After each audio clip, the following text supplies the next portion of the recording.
Hello, everyone, and welcome back to Rime of the Frost Maiden, Icewind Dales. Very excited to have you all here. We're going to get back into it. It's going to be for a limited time engagement. We're going to wrap this story up.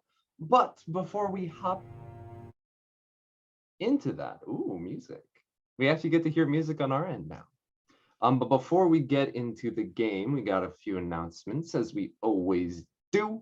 Just got to give out some shout outs.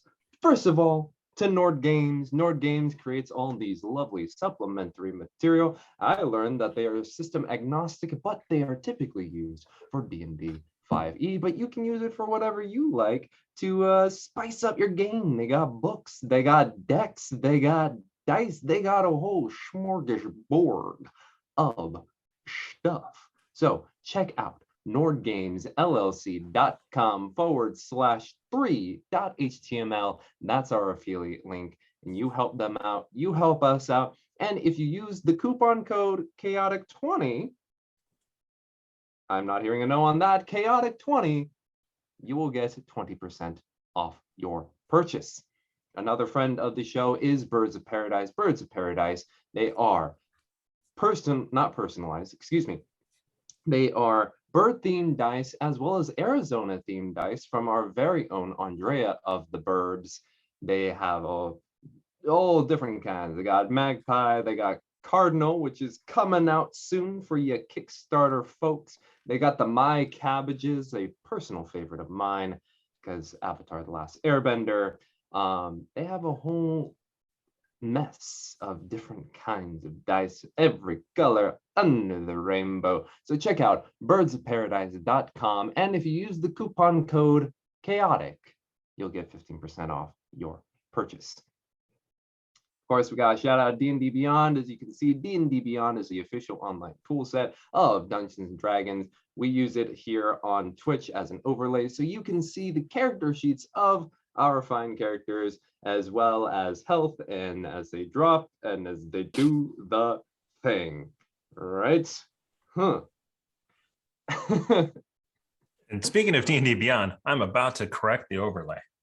Ooh. Well, that's excellent, because they, if they have done as I asked, have just leveled up to level 6 off screen. So, well, all but 2 of them are level 6. I'm genuinely surprised I even got that level. But you know, I used a lot of spells the last time we fought a thing. It's fine. Exactly. Yeah. On Quest and Chaos side, you're supporting us here on Twitch. Make sure you watch us on the YouTubes. And if you can, you got the financial capabilities to, please check out the Patreon, patreon.com/questsandchaos. We're going to have a game of the Guild of the 5Es, which will be run by our very own Thomas Cook here. And we are going to be starting a Patreon drive. Yes, not the Google Drive, but the Patreon drive. So check that out. Patreon.com/questsandchaos. Alrighty. I believe that is everything I need to shout out. I don't believe we have any bits or Patreon cards coming through right now. Oh, that is a good question. Oh, let's see here. Where would I see? That would be on Discord. So for those of you wondering, Patreon, they get to award cards from the Deck of Inspiration, which is here. I swear, coming to Kickstarter, I actually have been working on that portion of it. And then in Discord, under the section for only Patreon members, they get to award cards. Inspiration awards. Let's see. I do not see anything for Rime of the Frost Maiden. But yeah. Oh, lovely. Thank you. Thank you very much, JP. So we do have some of the bits. We have 1,500 from the Hefner. I do not know the distribution of that, but usually it's half and half. But if it is 1,500, that means it's 2 and 1. I'm not quite sure, but Tomago Torres has also given us 100 bits. and Duke Fleeg, 1,000 bits. I'm assuming to the players. So I'm assuming this is all to the players, unless I am otherwise corrected. So that means 5 bits to you with a combination from the Hefner and the Duke Fleeg. Oh, and Tamagotora, 1,000 bits. So that is 7 bits to all y'all. 7 bits. And you got at least 1, yeah? I have no idea. Well, from the Hefner, right? Who gave...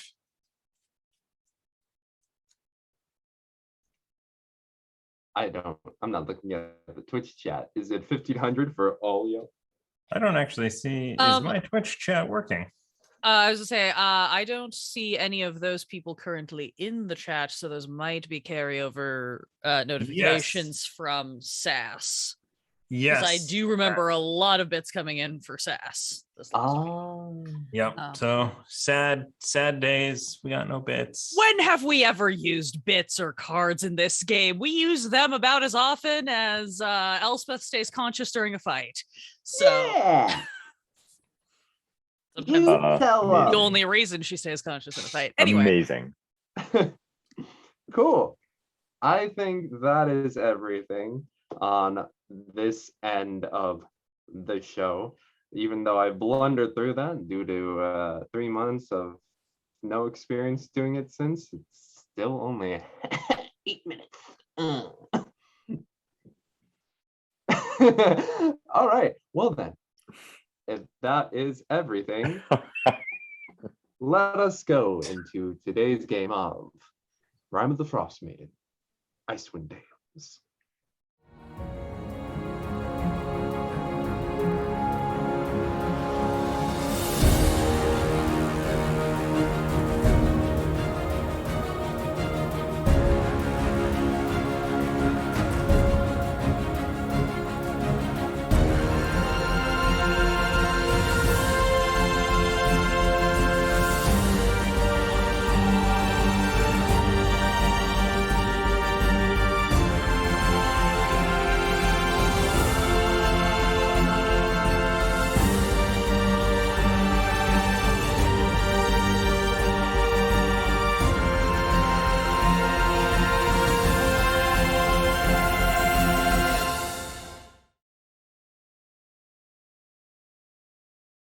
Wait, what?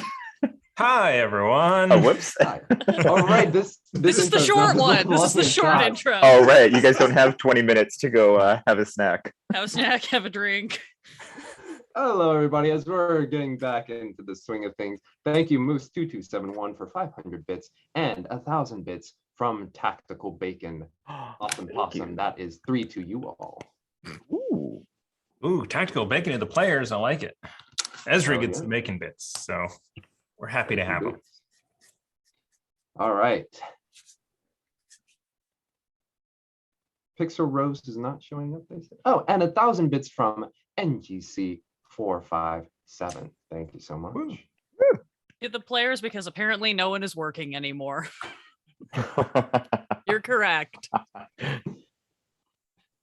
Thank All you, right. guys. That's Well, it has been a few months, so we're going to go in a full, hopefully brief recap. All right. The story thus far takes place on the edge of the civilized world, Icewind Dales, where folks live in an impressive, cold, and most recently, a never-ending night. Brought on by the winter god Oriel, the people of 10 Towns hold out hope for one day that maybe the sun will return. This is where our heroes enter, who by the threads of fate found themselves together in the city of East Haven, and as all great adventures do, within a tavern. Finding kinship in their oddities, they embarked on helping the people of 10 Towns, from hunting a serial killer to killing a killer moose, even bringing back the sun for a brief moment. Azar, a human from the Anarak deserts whose direct and blunt personality is matched only by her fists. Elspeth, a bookish drow whose lack of social grace is countered by her planning and her magnetism for small animals and even smaller children. Donovan Chambers III, a half-elf whose shadowy past is pushed away by his shining bravado and silver tongue. Amoa, a Goliath whose easygoing nature has been tested in the harsh environment of the North. And Renner, a Triton who is learning to push away their Triton pride to the side in an effort to understand those on land. Through trials and tribulations, they begun to catch the ire of Oriel, have begun to uncover an unseized Duragar plot, and they've had their faith tested and their cores shaken. They lost one of their own, Renner, in a bout with some Duragar. With their compatriot's body, they now head to the Sea of Moving Ice to lay his body to rest. Along the way, they picked up Mark, an aspiring adventurer they met in Bryn Shander. With him, they foiled an assassination attempt on Donovan's life. Donovan, in a calculated move, spared the assassin's life, leaving them tied up in the woods. However, this act of charity was cut short as the party was leaving. Azar circled back, ended the assassin's life, and threw their body into Mare Dualden. While in Lonelywood, the company left Mark with Marta, who they deemed to be a better match for him than Chantel, a woman whose demanding nature and, carrot and the stick tactics with Mark originally spurred him on to his adventuring life in the first place. After a night of rest and gathering out front, Azar, Donovan, and Elspeth waited outside for Amoa to come down. Seconds stretched into minutes before they went to go check on him in his room. The room lay empty, without any signs of disturbance, other than a letter on the side table. And as it reads, "My friends, this journey has brought us together in ways I could not imagine, and I am all the better for it. And while the road is oft better tackled together, the loss of our brother and friend, Renner, has strengthened my resolve to find my brother Tama. I write this with a strained hand, knowing the challenges that lay ahead, but hold fast in faith that we will cross each other's paths again. Of each of you, I grow to be a better person and capable adventurer.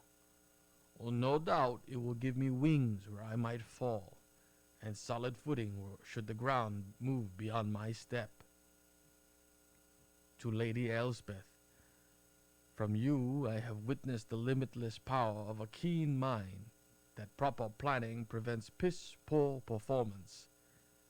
To Azar, you are strength and grace beyond compare. I hope nothing but warmer days for you.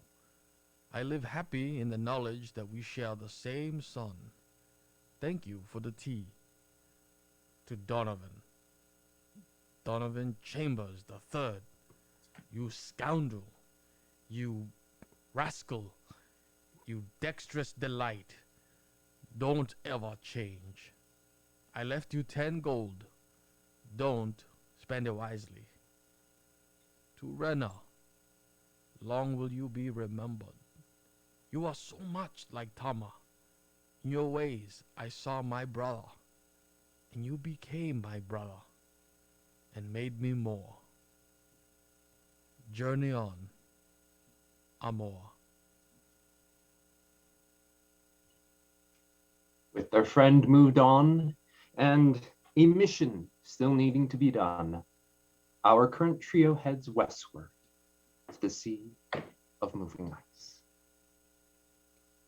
You find yourselves trudging through snow as you have always done in this frozen hellhole. But the difference is you hear the crashing of waves as you find yourself near a cliff's edge. You found the edge just nearly as the fog and the dark obscured the drop-off. The fog leaves an air with a chilly nip and save your nose. Your clothes keep you dry and comfortable. With your menagerie of animals behind you and Renner's body on a cart, you cannot see out into the sea of moving ice. The darkness just too vast. But with the sound of the waves, you know it to be there. The fog thick, and your breaths filling the air with more.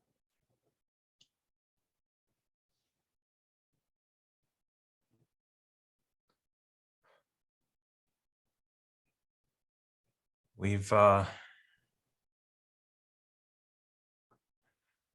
lost 2 of our group.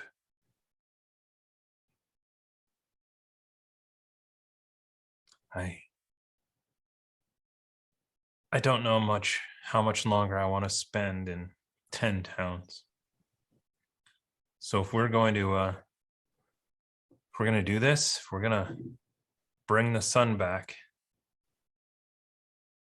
we got to do it and do it fast.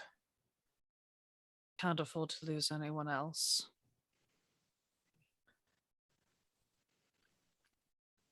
I don't know what the proper rites are for Triton, but I can do something. Maybe it will serve dual purpose. Let Renner go to his rest and maybe get me back a little in the good graces of gods. Elspeth is gonna pull out her incense and a couple of coins and sort of start just setting up a very bare bones, simple sort of death rite. So you pull Renner's body off the cart, wrapped up in the canvas fabric that you placed them in. You peel away the bunches of fabric near his face, and unfortunately, based on the encounter, it is a bit tricky in where you can place the coin. But you find 2 places, place them on where the eyes would be. You lay the incense down, and as their gentle smoke fills the air, the scent, nondescript, but of a comforting nature. You say the rites, and as the incense burned down into the snow, you feel almost as if the waves themselves kind of just surge through you for a moment. Something you feel. And you feel the rite is done. I would take the body and head as far out using the ice as platforms away from the coast as possible, and then let him down into the water. So unfortunately, right now, you all are, there's a cliffside. How high? It's hard to tell right now. It's dark, but you know the waves to be much further down. No problem. I'll still go down. Okay. And as you approach the edge of the cliff, Donovan and Elspeth, you see Azar begin to, you begin to lose her as the fog begins to fill the space between. And almost as if unnaturally, the fog begins to thicken. Azar, you feel in your hands the body of Renner just get shunted out of your grip. And by you, Elspeth, a trident lands into the snow beside you, and you hear a voice, sourceless, ringing out from the fog. I believe you have something that belongs to me. You see the body of Renner get dragged into the fog.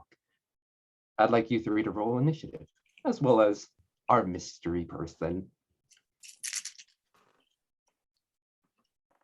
Not a mystery to the audience because it's Whoa! Well, for our audio listeners, they don't know what the hell's going on.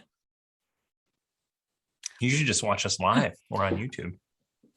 I got new birthday dice that are in Elspeth's colors, so I decided to roll them, and they're not doing well so far. So that tracks. All righty, can I get a 25 to 20? All right, 20 to 15. 16. 17. Ooh. Oh no. And then a 15 to 10. 10 to 5. I'm Oh, 12, thank you. 12 for Donovan, and then for Elspeth? 7. 7. Clerics go last. Clerics go last. This is gonna be a short stream. It's been nice playing with you all. I'm gonna die right here. Rogue So should always as- go last too. So as the fog surrounds you, becoming thicker almost from the fog itself, question mark, question mark, question mark, question mark, question mark, question mark.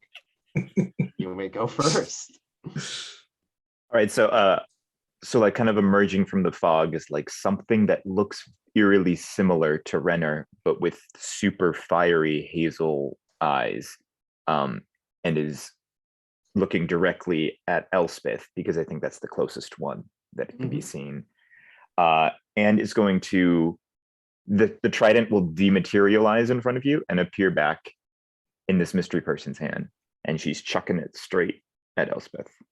All right, roll an attack. 18 to hit. Yep. Absolutely. All righty.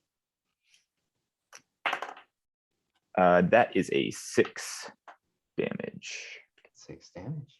And I believe as a paladin, you have I believe at level 6, you have 2 attacks. I do. Let's rematerialize in the hand and then aim for Azar. Okay. Chuck. 18 to hit. I'll catch it. Nice. All right. I don't, or you have to roll for. I roll to reduce damage. I catch automatically. Yeah. Cool. How much damage? Oh, on that? Is that okay? Excuse me. Question mark. Question mark. Question mark. Yeah. Sure. That will also be 6. Oh, I automatically catch that. Yeah. Okay.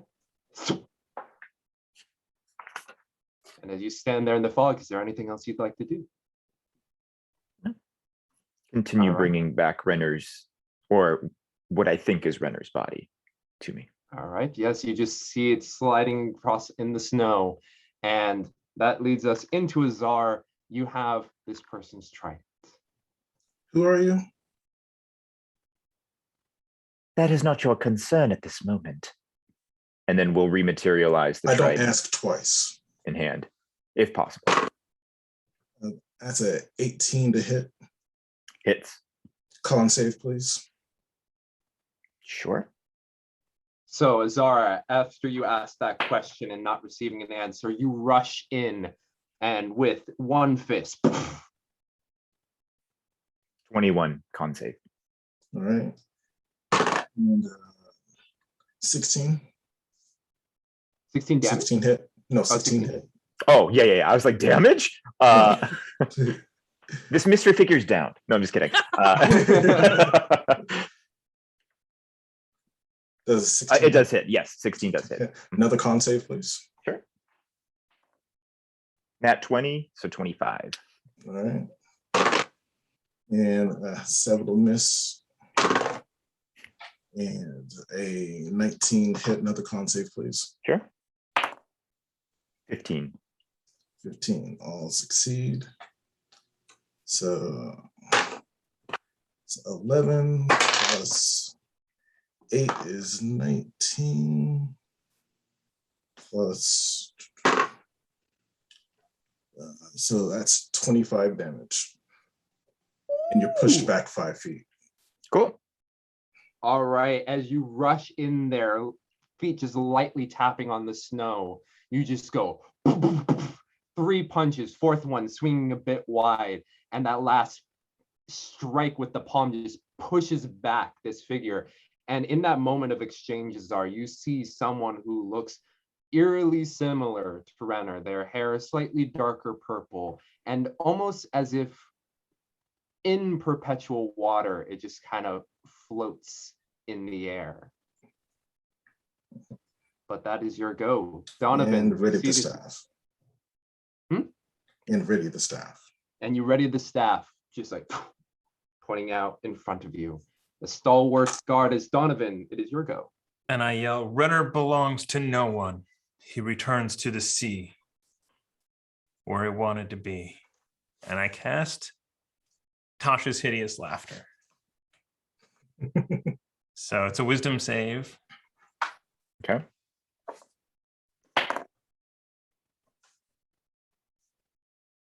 That is a 28. Yeah. So you just go. No, I'm just kidding. You want to?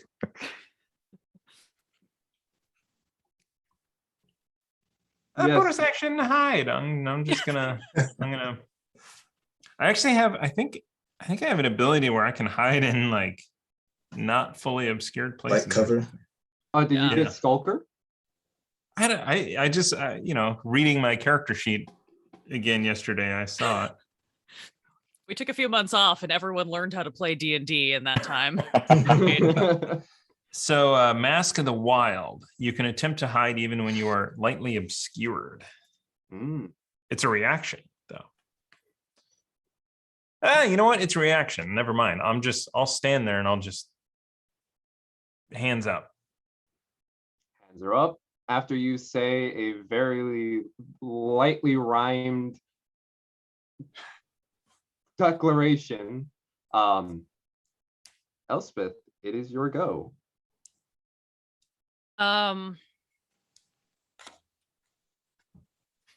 Donovan, are you still like next to me, essentially? Yeah, probably. Okay. I didn't move. Elspeth, remembering that the last few times that she has tried to use her magic, it has not worked, is going to just very cautiously walk over to Donovan and kind of gently put a hand on him and is going to attempt to cast guidance on him. Okay. The guidance goes through. Okay. Noting that she feels it go through, she's then going to reach into her pouch and pull out Renner's salt pouch that she had taken from his body, and is just going to kind of chuck it toward the feet. Very like softball underhand, super non-threatening, just sort of chuck it in the direction of this figure. And just say, "We don't want trouble. Renner was our friend. We're just trying to put him to rest." And then we'll also put her hands up. All right. And it takes us to the mysterious figure as this pouch of leather just into the snow. So this figure will rematerialize the trident in her hand, point it at Donovan. And what do you know of the sea?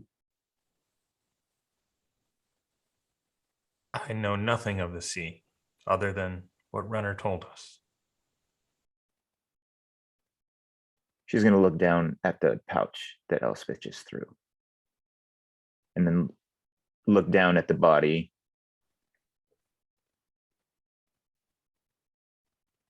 What happened to my brother? He fell defending his friends. We were caught unawares. We got in over our heads, and Renner paid the price. It's my fault. It's not her fault. We've Renner had joined us as we attempted to, end the darkness here.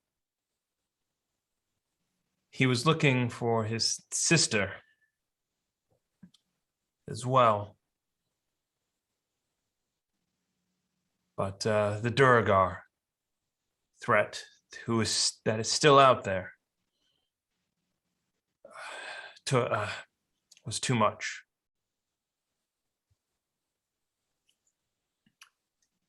In hearing Donovan mention he was looking for his sister, you can tell that body language kind of just softens a little bit. She looks down at Renner's body and she just drops the trident and kind of just kneels next to Renner's body and sees, did you put the coins over? Yeah. Yeah. 2 over his eyes, 1 under his tongue. She'll kind of lean down, see, and even before, I think you tried to do something when he was down at first, so she'll note those moments. And you tried to revive him.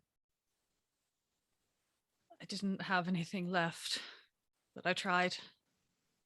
I put him into repose in hopes that we could try to get him back, and he told me not to. It's sort of a long story, but I spoke to him. This was not your fault. Oh, as soon as that is said in the same words that Renner said, Elspeth just kind of drops to her knees as well. No, this was not your fault. This was my fault. Your fault?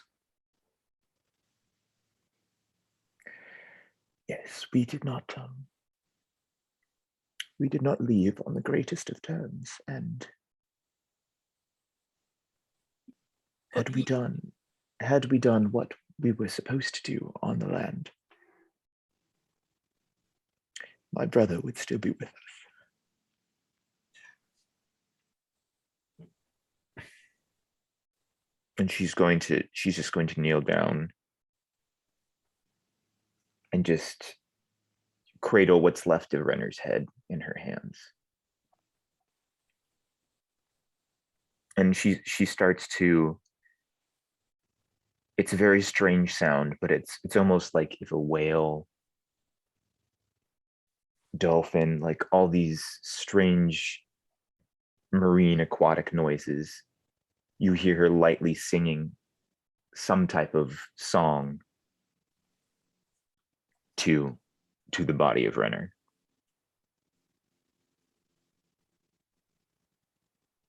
And she does that for a moment, and then she'll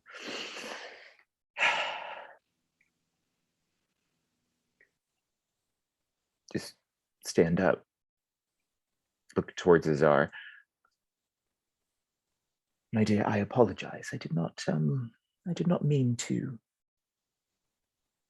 I thought that you were doing something uncouth with my brother's body, and I did not realize that he was being cared for by friends. I apologize. That's okay. I have learned that if you're going to fight someone, give them your name first, even if you're going to fight them anyway. Names are important. That's okay. I understand. I'm more than you know, I understand. Oh, what is your name? I apologize. I'm Nathi. I was Renner's brother, or sister, excuse me. Oh, okay. Well, I'm Zara. This is Elspeth. This is Donovan. Yeah, it's the 3 of us. Well, I am quite thankful that my brother met his. I'm thankful that he was with friends at the end.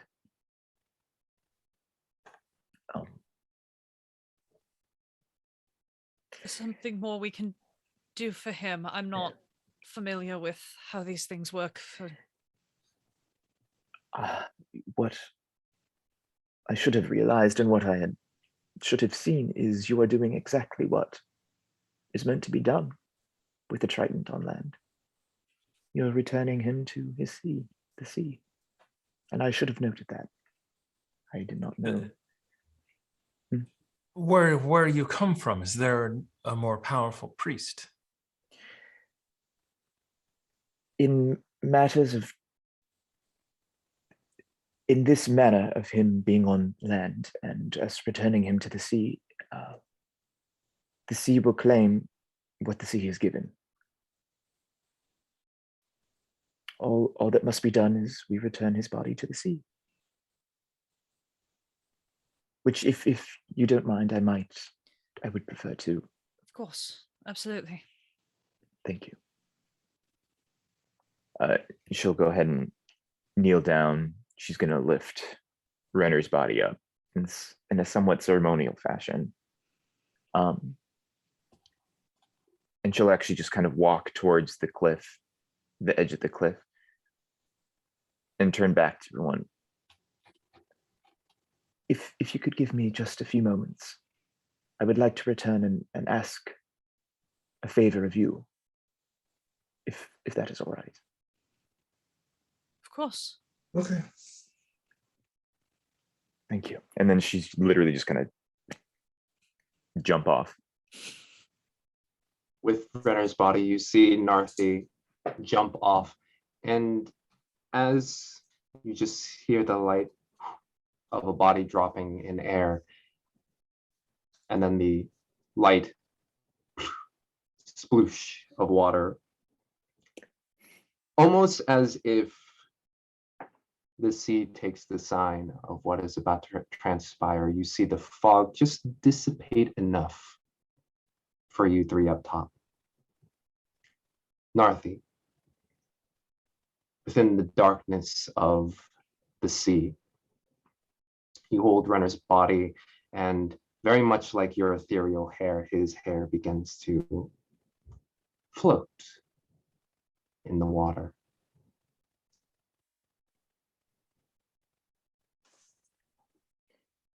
No words are said, just this eternal connection, this connection with her twin that has been severed. She literally will just, since she can't see his eyes, will release and let the current flow where it flows. And the current flows where it flows as you watch Renner's body begin to descend down further and further. And within the water itself, even through the crashing of the waves up top against the cliffside, you can hear just the faintest sound of whales, almost as if like a cannon of your tune up top, just in response, as his body drifts further and further into darkness until he's no longer seen.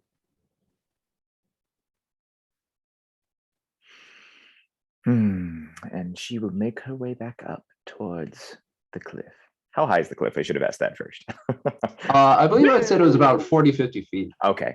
In that case, yeah, she'll make her way up. If Misty Step is an option, we'll make it a little quicker. Okay. Yeah.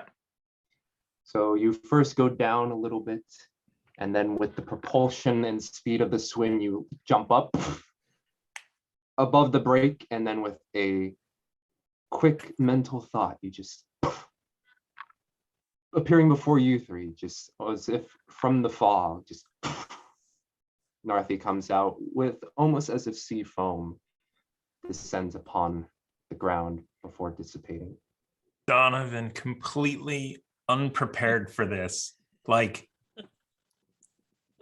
goes to like roll backwards, and then to come up in a fighting stance, but like half rolls back and is just like on the ground, laid out. You really need to work on your flexibility, Donovan. Oh, It's I like, know. I'm gonna start I stretching you know. every morning. This is not acceptable. Elspeth is still on the ground. She's picked up the salt pouch, is holding it, and doesn't even like blink when Donovan does this. She's just like she assumes that everything is just going to try to kill her at this point, so she's just sitting there. Oh, I'm so sorry about that. She'll extend her hand down to Donovan. Yes. Sorry, I did kind of come and go as I please. I apologize. I just wanted to thank the three of you. I can definitely see he was cared for and in his final moments and was loved, and I'm forever grateful again that he was with friends.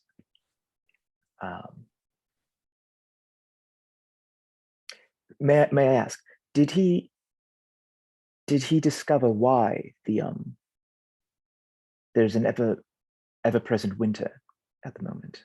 Or have you all? I don't know how long he was questing with you. I don't know. We have an idea. We know.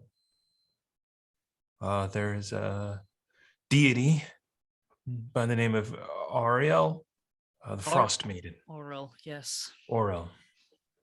Frost Maiden. There's a number of threats here. Frost Maiden. I believe that name is familiar to me. There was I believe that there was is this deity female, human female, some type of presenting as?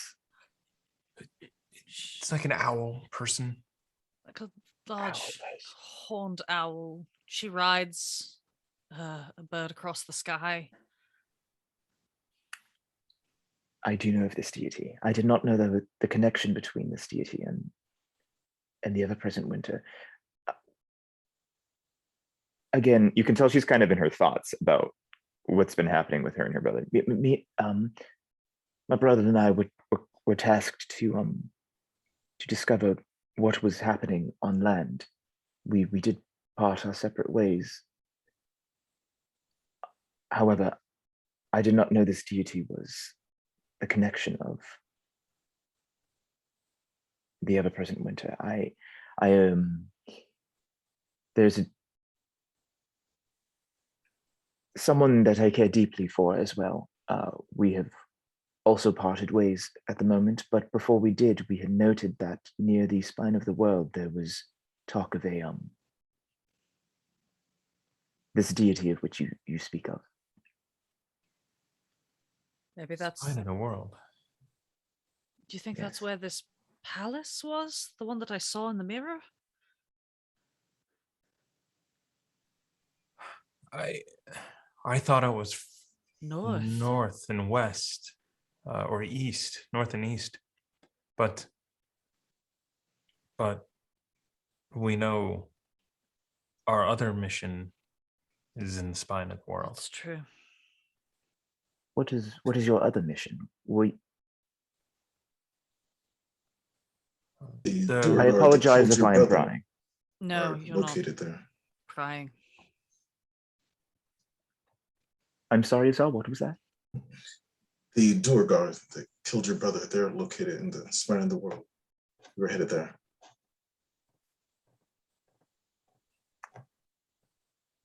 If by chance we haven't gotten off on the wrong foot, would you mind if I join Please. you in? We could use all the help we can get. Our party has dwindled. I would like to avenge my brother, if at all possible. So would we. And if these, what did you call them? Duergar? Dark They're kind of dwarves. dwarf.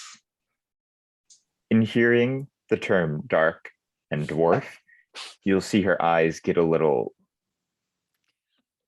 extra glassy and glossy, and they are known as Duergar. That's Cast y- invisibility. These yes. dark dwarves, yes, I do Mhm. know. I do know of them well. And these are the type that have slain my brother. Yes. We Straightens up a little bit. I would be happy to join you on your quest to avenge my brother. Your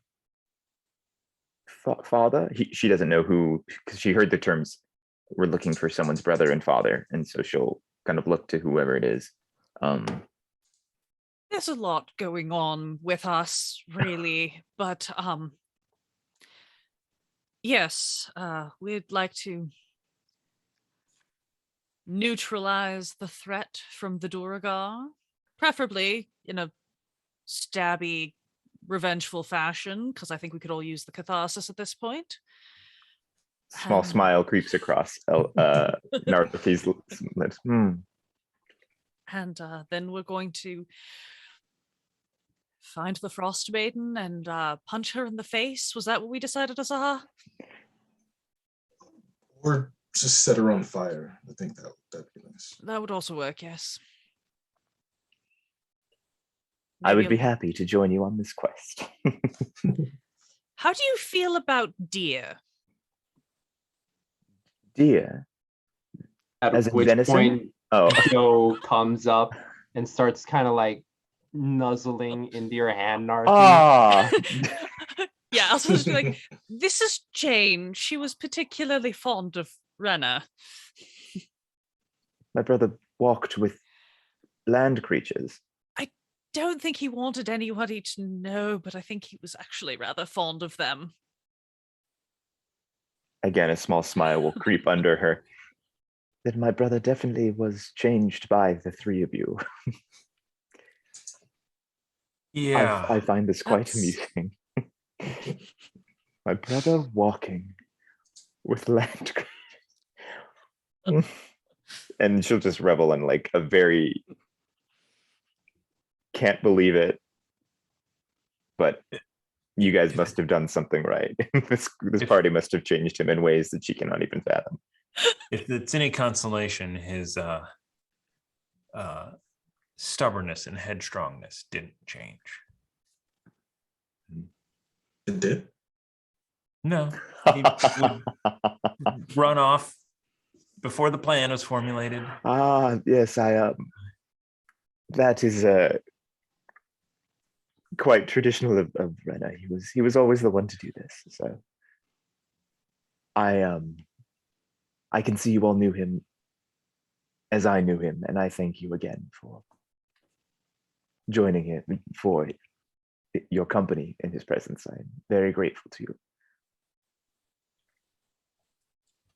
So, Jane, was it? What was the Yes, Jane, 7, Jolly, Jane, Iroot. 7? Jolly Iroot. Wonderful. Spine of the world? Spine of the Spine world. of the world. Yes.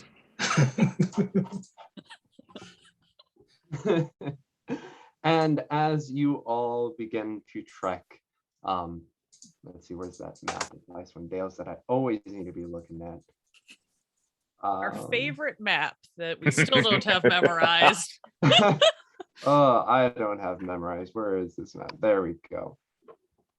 Okay, see, moving ice. It's y'all have to head from Lonelywood in a more southern direction. Kind of. Do you guys want to pass through 10 towns or just kind of? If we could pass through Brinshander, I'd like to see someone about using the chardalyn to make like arrowheads. Oh, okay. I- So you begin. Hey, shouldn't be too hard, but I don't have the skill. Yeah, last session I did, I believe, start attempting that to make All right, and arrowheads y'all out are of the working with chardalyn. the pure chardalyn, not the tainted one, right? Yeah. Correct. Right. Good. You There's don't want probably to a use dwarf the around there. you don't want to use the cursed chardalyn to make arrowheads? You don't think that's a good idea? So by way of Indiana Jones dots on a line. I was thinking more like Billy from Family Circus. Just Oh my gosh, solid reference, JP. That's great. You make your way to Bryn Shander. Pass by. Oh, and you guys are coming from the western side. So it is a different wall, which with you meet yourselves in, but are greeted very the same way. Hello, welcome to Bryn Shander. We are very happy to have some travelers. Is there any way I can help you? For the gate. Oh, the gate is open. I was just Wonderful, thank you. Have a lovely day. Okay, bye. Stonecutter, which way? Oh, Stonecutter. If you go 3 blocks forward and then 2 to the left. Okay, thank you. Tell them Christoph sent you. Right. Thanks, Jake. And like the last person leaving behind, just hear Christoph being like, "Oh, I hope they give me a good review." Yes. You all make your way to a Stonecutter. You are greeted by a lovely little store person. They're a halfling, and they're like, yes, how can I help you? I need you to take, I'll just like take out a couple of chunks. And it's like, how many arrowheads can you make from this? Ooh. And then you can see them like put on a little headset and just go, ching, ching, ching, ching. I've never seen a material like this before. It is hardy, but translucent, almost like glass. Very interesting. Where did you find this? Oh, in a fortress near Kelvin's Cairn. Actually, on Kelvin's Cairn. I wonder if it is any remnants of the flying city Ithrin that used to be around these parts. They say that some of this. Oh yeah, totally. Very interesting. And you want to make arrowheads out of it, yes? Yes. Okay. Well, with the chunks you provided me here, sorry, this one, and like passes you a really too small of a chunk. That one's cannot use. But for the rest of these, I could maybe make I can make a good solid 10 of them. I've never worked with them. I would say I could get 10, but there may need to be some test ones that hopefully if they do turn out right, it will be part of that 10, or it might be a little bit And any less. pieces you have left over, I'll keep. Oh, okay. Well, it will take a good part of a day. Is that okay? It probably took most of the day to get here, right? Oh yeah, from this part on, but you can see in their eyes just like a glint of being able to work with the unknown, so they seem to be ready to just, I was thinking we probably need to stop and rest before we keep going. Oh, okay. Well, good. Well then, Bryn Shander, there's a lot of lovely places. If you've ever been to the House of the Morning Lord, that way you can get That's them. my next stop. Good to know. Go that way. You can get in a room for free because thank you to the religious types being always open to fellow travelers. Elspeth just starts walking away going, because they fucking owe us. And you leave the Stonecutter and head your way to the House of the Morning Lord. And it has been a minute. Who is that? Miral, I believe, is. Mishan. Miral is the one from Dragon of Icefire Peak. Yeah. Lots of M names. All right, let's see. House of the Morning Lord. Yes, Mishan, there we go. But yes, you see Mishan doing as they have done many times before, just cleaning out. You return to the House of Morning Lord. Once again, spotless, the sun made of wood, very large up on the front of the building. Oh, hello, welcome back, everybody. Ooh. Hi.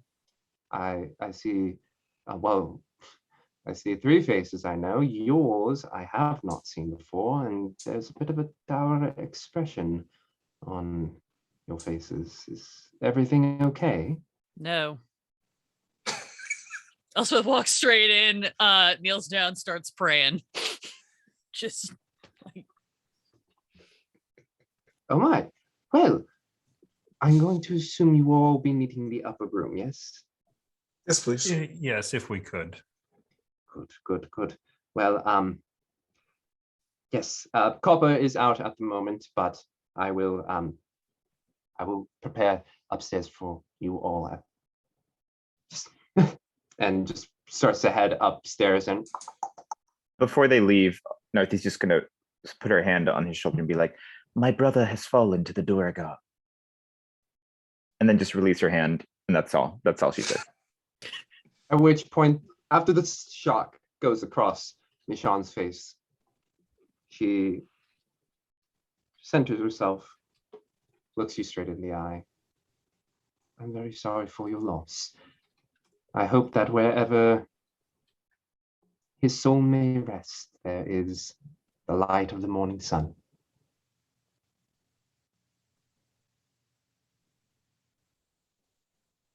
And then as Yeah, upstairs. Narthi doesn't know what to say to that. So Yeah, it's really dark on the bottom of the ocean. Yeah, okay, right. Mhm. like shallow waters. Yeah, just like Sun? 50 feet. Yeah. Just Renner in a tide pool. I mean, there was a bright light, but it's usually pretty dark in the halls of Kalimvor. You know what? Doesn't matter. But you all see Elspeth kneeling there praying. But for the rest of you, is there anything else you'd like to do before you bed down for the night? Chunks I didn't give the stone cutter, I'm just infuse them with fire. Oh, you have or haven't yet? All the ones that I didn't give them, because I just give them what big pieces, but I had like a whole sack full. I figured most of them would be too small, Yeah. but it might be useful for like throwing at something. I don't know. Okay. So you take it in your hand and you just light it aflame. And as you pull your hand away, you can see that within what was once clear glass, there is just like flecks of orange and red just dancing within. Yeah. So it's like You take your time doing that, and you just have a glowing carnival of rocks, of chardalyn that have taken on your fire. look at North, you're like, what? I'm sorry, I'm just observing. What is that? What is It's fire.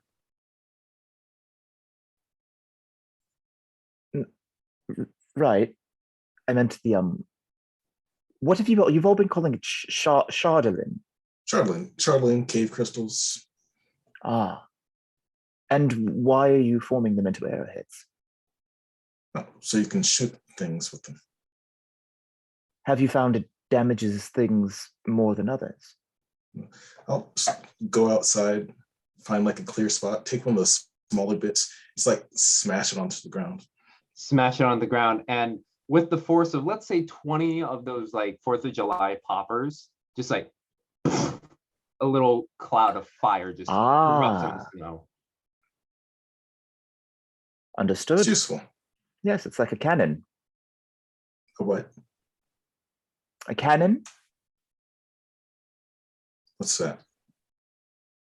So on ships, do you know what a ship is? Yeah. Yes. So like on I ships, saw them on the lake. they have the like upturned kettles that you put various things in, and then you light with fire, because Narth is gonna now, yes, she knows what fire is. With fire, an end will ignite and then shoot whatever said shrapnel or things you put into this upturn, will fire it at something at a distance, at an arc. Right. Okay. Great velocity that does significant damage. Ah, you've done pirating, I see, Mr. Donovan. Well, I wouldn't say.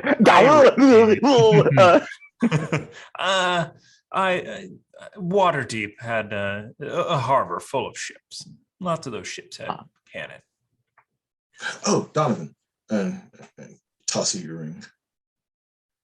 My what? Your ring. I toss your ring to you. Oh, you do not. Do you need this? Can I have it back? Yeah. Okay. Thank you. Toss it back. Well, it's yours. I didn't want to just take it. Right. It is very cold, but I've got padding, so Yeah, I'm we need to okay. start working that off you. I know. As he like grabs his stomach and just kind of jiggles. Yes, that might keep you warm, pat your belly. It's not really going to do good in a fight. Seeing as people keep trying to kill you. Yeah. No, Narthi, there's one other thing that you should be prepared for. And then I say, in your mind, some of us can speak to each other's minds. Are you moving your mouth or no? No, yeah, no. Okay. Did he just do the mind thing? I believe so. And Yeah, that's just weird. I suppose there's something that you all should know then as well. I can do this. And then she'll just kind of like start moving like whatever's in the room around.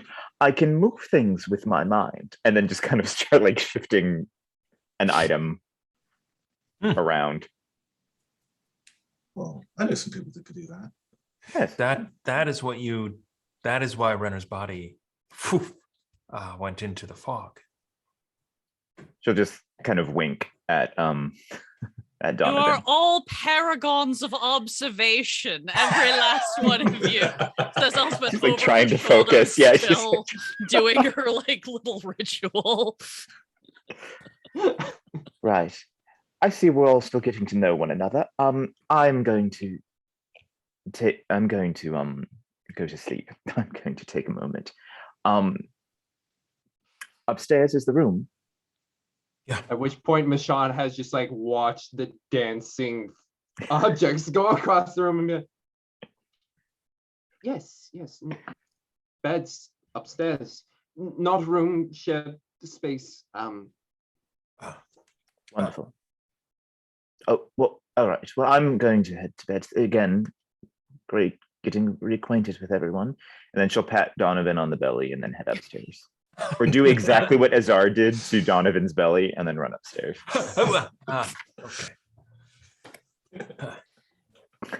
Okay. I guess I deserve that. As if gliding through water, you watch Narthi just ascend the stairs in a very smooth fashion. Is there anything else anybody would like to do for the night? Other than booby trap the room, no.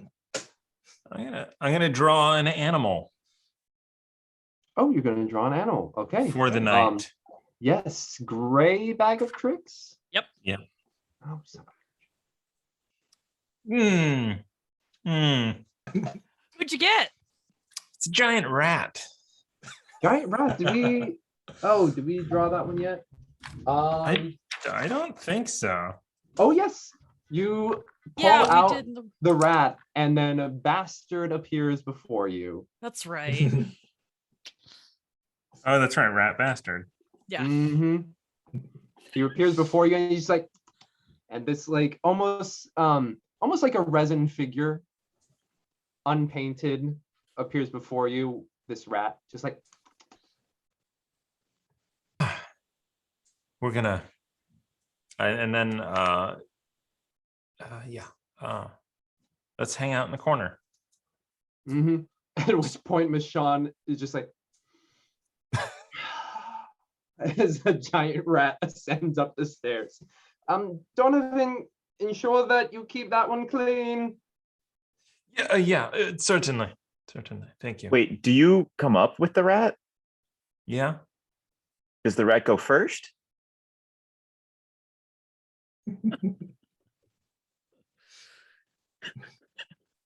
Yeah, probably. The rat's gonna die.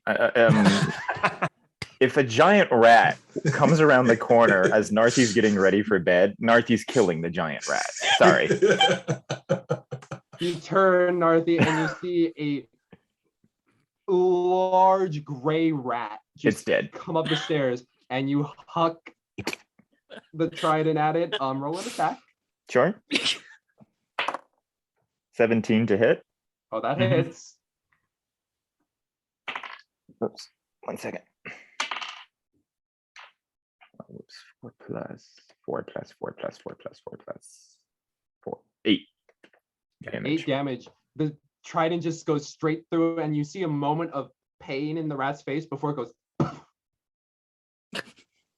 As What- Donovan, what? you just see the trident land into the wall right by your face, just like. What was You that? just killed bastard. Well, you didn't kill him. Head just peeks down like sitcom style. What? What? What was that? What? You also run with rats. Well, or other animals. I've got this magical bag that pulls more animals out So in case we instead you- don't have enough. You thought that you would go into my mind to let me know that you can speak to me with my mind. However, you did not let me know that you are going to be popping up random animals. Got it. Got it. I can also I sense a breathe love fire. connection. Azar's like, okay, well, I can breathe fire and lightning and poison and acid and cold, and I can hit things like that as well. Yeah. You would think that on the day's journey we would have covered this, but apparently not. We were just walking in Well, they silence. always think it's weird stuff I do. I don't know. Elspeth is going to stay downstairs. In a doing essentially what she's kind of done previously, which is kind of stay up for as long as she can get away with sort of praying, opening her mind. And it's a lot of like, I get that I fucked up. Don't take it out on them. I'm trying to help them. Let me help them. Please, what do I need to do? Whatever. And then once she's finally kind of exhausted her general litany of the D&D equivalent of Catholic guilt, she will probably start to head upstairs, realize that Azar has probably booby trapped the room, and then just like curl up on a pew in the back of the church. I would Mhm. wait for you. You're not gonna wait up all night for Elspeth Oh, no. while she's doing her stuff. An unbooby trapped room all night long. What could possibly go wrong? The one time, it's always the one time you don't booby trap the room. No, Elspeth's gonna stay down kind of in the church. She's hoping to get some sort of she's expecting to get the cold shoulder still, but hoping that maybe she'll get some sort of sign or message that something is going on. She's also acutely aware of the fact that she still has the amulet in her bag because they haven't figured out a way to destroy it yet, and is kind of keeping that away from everybody else because she's paranoid now. Hmm. So And Donovan will alarm the room as usual. Yeah, as you. Oh, Narthi, if you need to pee, the bear trap's going to be over here. Looks at the bear trap. It, I'm quite thankful that you had mentioned the bear trap by the chamber pot. Thank you. it's right by Azar's bed because he needs it the most. Yeah. And as you all begin to bed down, Elspeth, like a montage cut, you pace back and forth amongst the pews, looking at the, I wouldn't say minimalistic, wouldn't say Spartan, but, purposefully chosen decor of the House of the Morning Lord. And as the candles begin to flicker to their wick's end, you get the sense that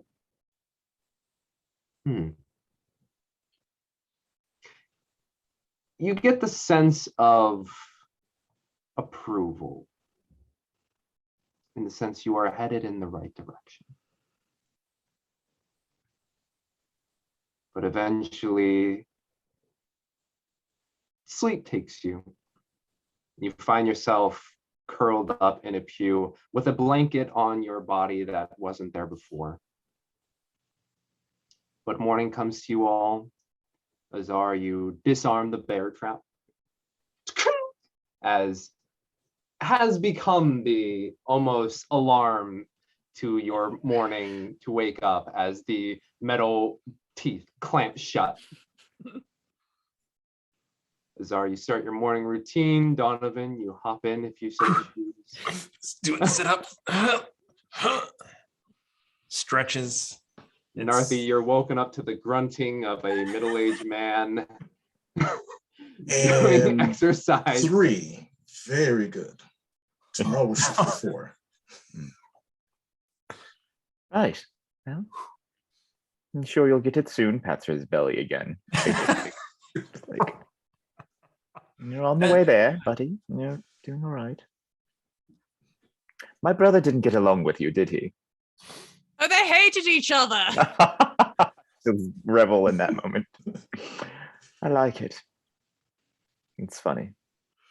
She's gonna have a little private moment with yourself. Wait, that sounded really bad. She's gonna have a little private thought to herself in the connection that I'll let y'all know, because she's kind of likes Donovan, i.e., she knows that Renner did not like him. Mhm. She thinks he's funny.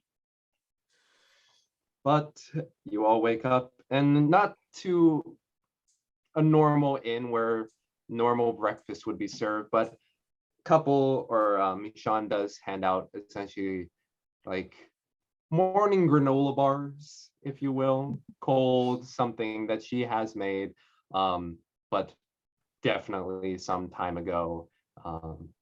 And she's like, I hope this will put you all on your journey in the right step, and hopefully we provide you with a good enough place of rest for the time being. We Oh, thank that's you very for nice. I'm actually gonna unload some coins, I think. And no, you know what? I think that I'll leave them in a just in a pouch. Just I'm gonna leave 50 silver pieces Oh, and 50 copper pieces. wow. Way to insult the establishment, sir. Throwing in some copper in there. You know what? I'm just lightening my load a little bit Say, here. Donovan's purting with money. We truly are approaching the apocalypse. I would love. I don't have enough for. So I really don't have enough for stuff like a healing potion or ink. So Mhm. we've. So you pass it off to Michonne, who gratefully accepts. This will certainly help a lot of the upkeep of this place, and could actually help out with some of our programs that we're going to be initiating in the coming days. So I thank you give very her much. 1 pearl. I have no idea how much a pearl is worth, so I just give her a pearl. Thank you. I don't know what to do with this, but I will find something for it. And she looks around and she sees a shelf that. I'm sure someone would like to buy it from you. I don't know how much it's worth though. Oh, that's true. That is true. Elspeth meanders by. Just don't give it to any tiefling wizards. That is oddly specific, and I'm sure there is a story behind it. Duly noted. And she pockets it in part of her robes. It is worth approximately 4 clamshells then. Oh, well, good to know. I'm sure the economic overturn from gold pieces to clams, it is very strong right now, the clam. Are you mocking me? I don't know what is going on. I was given a pearl and now we're equating it to clams, and I was trying to make it Thank light-hearted you joke. for your hospitality. She We're asked what going it was to worth, leave. but all right. I thought she was wondering what it was worth, but all right. Please don't start any more blood wars with the Dawn Father. We've got enough on our plate. Thank Oh no, you. we have mutual agreement. And Wonderful. you just kind Love of to sees hear a it. tight smile over the mutual part. Yeah. Elspeth would have gotten up and fed the animals and is gonna have everything packed and ready once everybody else comes down. Hmm. And as you feed the animals, you do notice that a root is not out there with them at the current moment. Again, kind of do the little whistle, wait a few moments to see if he comes back, and then just sort of be safe. Mhm. I really hope you're not a spy. But you all make your way to the stone cutters. You pick up some of the arrows. Roll me a d10, will you? And is that a 6 or a 9? That is a 9. 9. Okay. As you approach the halfling, they have just dark circles underneath their eyes and a bit of a bug-eyed effect as they're come up to you with the magnifying glasses and they're like, oh, hello, welcome, come in. So I've been working all night and I decided work on one piece, see if I could do it, and really hone in on the properties of it. And unfortunately, I broke it.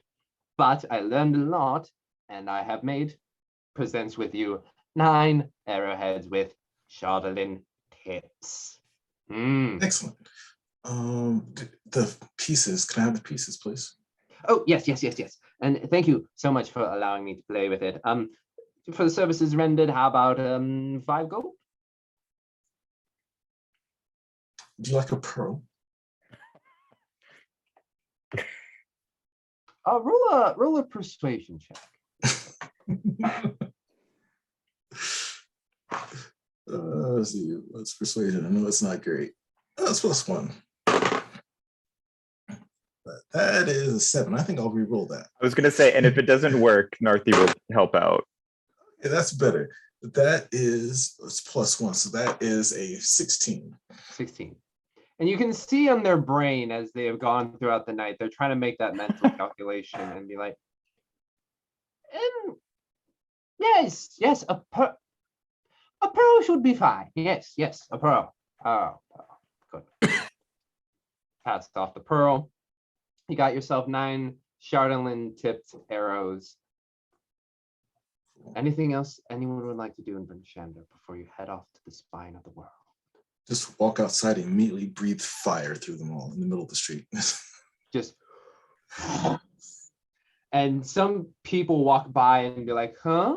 And there's a couple kids who are like, the circus is here. And they just kind of walk up to you and like look at the 4 of you. It's like, what do you do? Pointing at Elspeth. I bring people back from the dead. Whoa. And what do you do? Pointing at Donovan. I make people dead.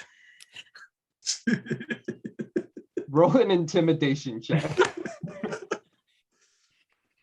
Does he get advantage no. because I'm deadpanning it next to him? Roll for initiative.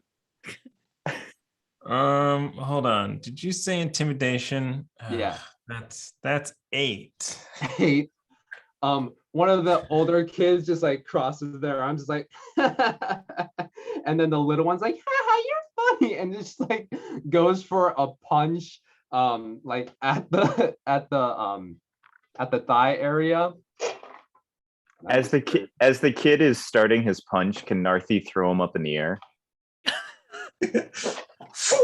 Yeah. So Me too. just as this punch connects with your balls, Donovan, you watch as this child is yeeted up into the air. Elspeth's gonna snap her dancing lights up after the kid and have them like spin around, but it's very specifically that like weird, creepy goth energy from her that her guiding bolt usually has. Mm-hmm. And are you bobbing the kid up or you just yeet them up? No, yeeted, hold, and then slowly bring back down. A la Okay. C3PO. Yeah. Bobbing up there with the lights. They're just having the best time as Donovan. You're just kind of, oh. You all right there, Donovan? Oh, yeah. It's okay. It's okay. Huh. Ooh. And you see a crowd start to form as this kid is slowly being brought down. As Are we performing? Are we rolling for performance checks? Dear God, I hope not. As Zara's going, Group of about 15 Zard has people good surrounding performance, you. actually. Yeah, let's do it. Let's do it. We're doing a street performance. Yeah, group performance check, Street please. performance I check. say, and this Of would course have they were been real and garbage. this would have been the good time to have that tonic of charm, as all What'd of you our get? What'd you charisma get? characters are gone. I got a freaking 22. And I got a dirty 20. I got a I got dirty an 20. one. Somehow I miraculously rolled an 18. So as you three begin to perform using your magics and your feats of strength and your mind abilities, Donovan, that punch you're just Just curled in fetal position. curled up in the snow. As Oh man. you are your pain is granting some people some laughter. He's the And fool of is the in a group. way just Yeah. lightening the mood, especially after all this fucking night. The folks are, you draw a pretty solid crowd. Narthi, roll me a D100. Narthi, roll me a D100. Oh, I'm sorry. I'm used Nope. to. Oh, I was like, you didn't say Renner. Got it. D100.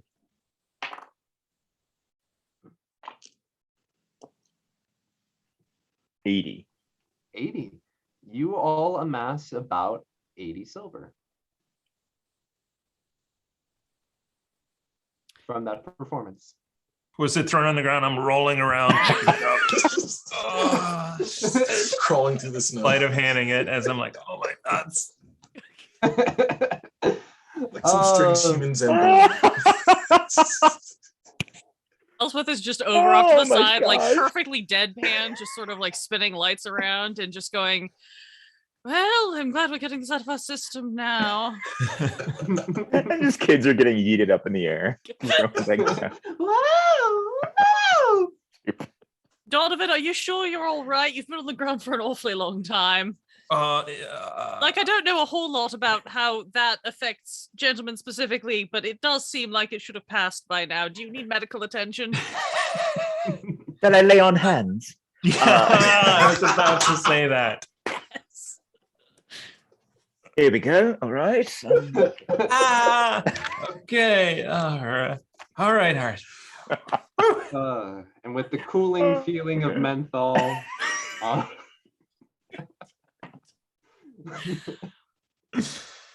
Oh man. But eventually, the crowds thank you so much for your time. You make it obvious that the show is over. And And remember, kids, the X card for these horror campaigns is often necessary. right, it's a horror campaign, right? Oh, right. We're only playing the triple X card right now. Lay on hands. But yes, as the show ends, the crowds disperse. You begin to make your way southward towards the spine of the world. And you take 10 trail for a good amount of it, just because it is the most snow cleared. It is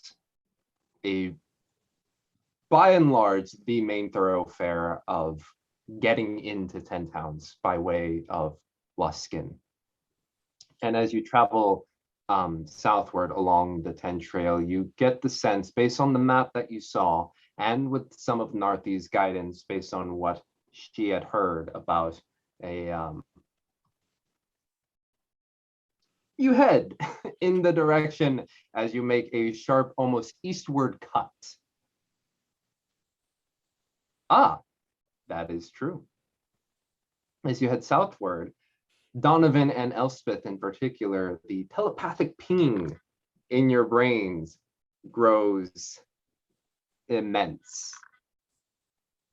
There's definitely a point at which Elspeth just turns and like makes eye contact with Donovan. Doesn't say anything out loud. But that's the silent ask of like, are you also getting a headache? And then telepathically, I'll respond, I think we should follow it. I know it's a detour, but I think we should follow it. I really don't want to, but I also think you're correct. We should deal with whatever it is before somebody else gets to it. not prepared for this, but it's fine. It's fine. We're just gonna run up on a hive of mind flayers. What's the worst that could happen? We're totally chill. Narthi, quick are break. you telekinetic or telepathic? Telekinetic. Okay, so you Yeah. do not actually hear the pinging. No. I do Okay. not. All right. So as you cut off away from 10 Trail, begin to go over the rolling foothills and cut through some large tree clusters. You eventually round a hill, and down in this little gully, you can see, not pressed, but smashed into a rock, a very odd looking thing, to be honest. It seems metallic. Its curves of its frame just seems, Narthi particularly would notice, it's more aquatic looking.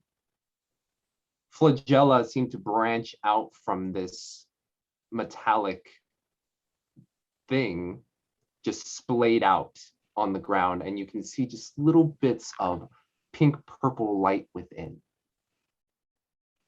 Has the Narthi seen something like this before? Or no, it just kind of looks aquatic. It looks aquatic. And that's where the pinging is coming from. It's loud and clear for you. Do we visibly see Elspeth and Donovan like in pain, or is it just annoying to them? Elspeth and Donovan, make me an intelligence saving, or not saving throw, but an intelligence Check. check. I'm switching dice. That is a 9. That's an 8. 8, 14. 14. Elspeth, for you, it's basically a migraine. Donovan, the incessant pinging and just like how it radiates through is just like a nail through your brain at the moment. Oh.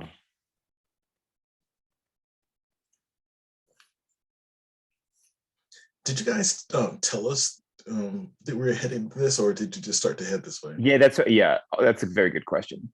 Yeah, we would have said. I think we would have brought it up because I think Elspeth and Narthi were probably tag teaming taking the lead because Elspeth usually reads the map.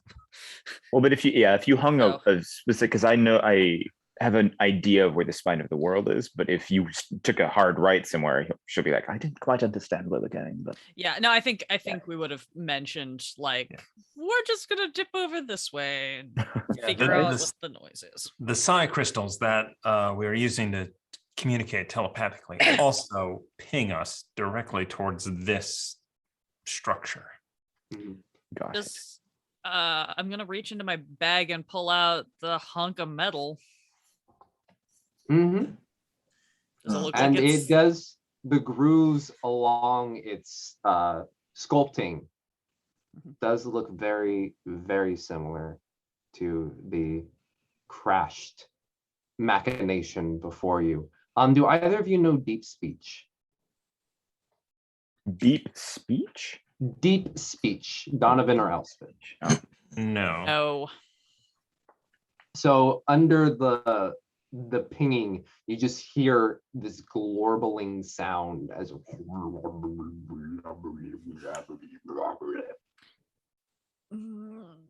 Don's looking around nervously because every time we see something that glows, tries to kill us.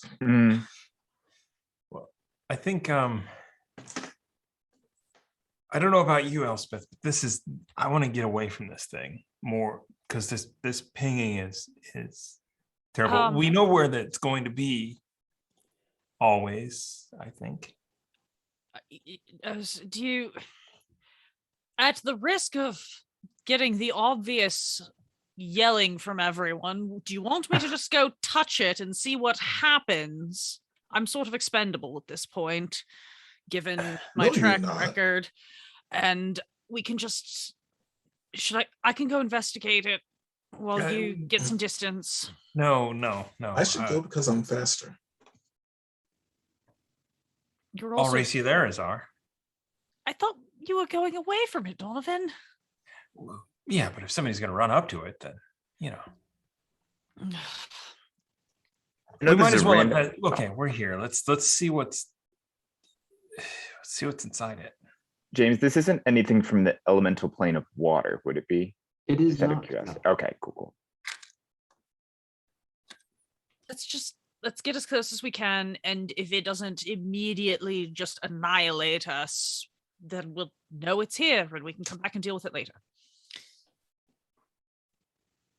All right. You all are going to touch it. We're going to approach it and see what Investigate. happens. All right. We've gotten a lot more careful about touching things ever since the first time your brother died. Which was, in fact, that one was actually very much my fault. My But brother died twice. sort of, we technically died, but we didn't actually cross over. And so then Donovan and our former companion, Amoa, were able to bring us back with the blessing of the Morning Lord. But then when the Duragar got, it's very complicated. Gosh, you're going to touch it. Understood. Yes, I'm going to touch it.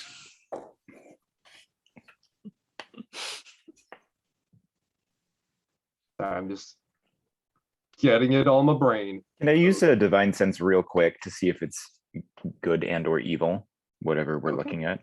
Go ahead. Done. Speaking of which, I am going to go ahead and also use the wand of enemy detection. Oh, yeah. Okay. Bananas. Could you describe for me what happens with that? It's hostile creatures? Hostile creatures within a certain radius. Yes, this one, while holding it, you can use the action to expend one charge and speak the command word, bananas. For the next minute, you know the direction of the nearest creature hostile to you within 60 feet, but not its distance from you. It can Okay. sense the presence of hostile creatures that are ethereal, invisible, disguised, or hidden, as well as those in plain sight. Okay. So I'm going to be So- walking towards it. As you four begin to walk towards it, trudging deeper into this valley area, pressed into the rock. Excuse me. The wand does not go off in any way. Narthi, your detect good and evil, you do not sense anything good or evil about this thing. That being said, as you approach this spaceship-like entity, does give off a sense of being as opposed to just being machinery. And as you approach, it's almost like a cephalopod. And this is for you particularly, Narthi, why it looks so aquatic. It looks like the cephalopod with the shell and the tentacles that just kind of like hook around, like Omnimite, if people know Pokemon. Yep. Yeah. And the ropey tentacles that you notice, like the flagella, have attempted to bury themselves into the snow, and you get the sense of life from this thing. But lights on the inside are flaring and bling, bling, bling, bling, bling. What on earth is this? I don't like this. I think maybe this is a bad idea. Do And you then hear you get- anything, Elspeth? What? Do you hear anything? No. Just there's it's the pinging, and then there's this strange garbled. I think it might be a language, but it's not one that I know. Just keeps going and going. I forget. Do the crystals require attunement? Yes. Oh, shoot, never mind. And as you approach, and Elspeth, you have this piece of metal that you hold in your hand. and you look at the spaceship and you look at this, it is hard like metal, cold like metal, at least the one that you have in your hand. But what's before you is like putting it up next to it. It's more chitinous than it is metallic. Oh, no, we should go. We should go. We should go. We should go. We should go. We should go. This is bad. This is a bad idea. This is a bad idea. We should leave. We should leave now. We should go. Okay. If that's what you want to do, we can. I think we'll come back if we survive. We'll come back. Yes, I think we can deal with this. What is your reasoning, Elspeth? It's weird. Right, but I think it's alive. it's alive. I know that sounds incredibly stupid, but I think it's alive, or was, or some part. But I'm not It's talking. It's talking, and it's like a shell, and I don't think we're equipped to deal with this. We've gotten into things that we were not prepared to deal with before, and Rena died. I nearly died. Donovan nearly died. I don't think we can do this right now. And Elspeth's just gonna kind of like take this piece that she's got and just kind of like set it down on the ground and like just take a couple of steps back. All right. Okay. You guys are welcome to oppose her, but she's having like basically having an anxiety attack. Yeah, So- right. But if you don't want to go, we don't have to go. Donovan, what do you think? The pain in my head it brought us here, but it's pretty brutal. So are you thinking that if we attempted to unlock whatever this is, the pain will go away or become worse? Well, when we go away from it, it reduces in volume and therefore less distracting. These crystals that we are carrying brought us here for a reason. I don't know what that reason is. The chardalyn? It's different. These Elspeth will reach down into her pockets and pull out like the glowing pink side crystal. We pried one out of the skull of a possessed-ish controlled owl bear, and we found the other one in the skull of a creature called a mind flayer. If you've ever heard of them, they're bad news is really the point of that. Understood. On Maybe the other we hand, need there to put might them be. back. They're Maybe very. they're supposed to go here. Does anything react when Elspeth whoops out the crystal in the general vicinity It's good. to show Narthi? When you whip out the crystal, no, there is no visible or audio. It just Do you- casts the light around. So. Elspeth, do you hear? There's something else underneath. It's the painting. talking. I think it's trying to talk. I don't understand it. Are either You're from the back side, and the light peers out from the back side of this thing, and you hear soft, not even steps, it's more like a as coming around the corner as you are on like the southern side of this thing, like the interior of what the shell would be, where tentacles would come out from the cephalopod. A door opens, and coming around in a wrapped cloak is a silhouetted figure, very small, looking down at you four from the deck. Hi. Shove the crystal back into my pocket, mostly to get rid of the light. And you say hi, Yes. Azar? Let's see. Okay. You hear very similar to what you're hearing underneath Elspeth and Donovan, just a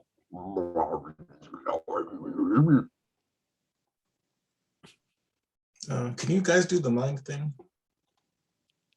and then you What? hear, does anyone speak Gnomish? no? No. Nope. You hear just a lilting language come out. Does anyone I'll- speak Undercommon? Yes. Undercommon. I speak a very little bit that Renner taught me. I don't think I'm fluent. I don't think say I'm- what. Yeah. Say what Elspeth hears first, and then say what. I Yeah. don't think I'm fluent yet. And then but Blah blah blah blah blah. Bathroom. yeah. Donate Biblioteca? esta. What? Yeah. Blah, He's blah, blah, either bathroom. asking directions to the bathroom or informing us that he's going to kill us. The dialect is very specific, and I'm not quite sure which one it is. He's wondering where the biblioteca is. Donde está la biblioteca? Undercommon, you hear Narthi. It's almost in the sense of like what Elspeth would be trying to do in like piecing together language. It kind of comes across as, what are you doing here? Hello? Well, what does- understand? What does Narthi hear? This is what you're hearing. Oh, Narthi hears this. I thought Yeah, this was what yeah. Elspeth was hearing. Gotcha. Do you understand? Yes, I do understand. What is your name? And remembering what Nazar said from earlier. Un momento, por favor. It doesn't know. Everyone, it does not know its name. But,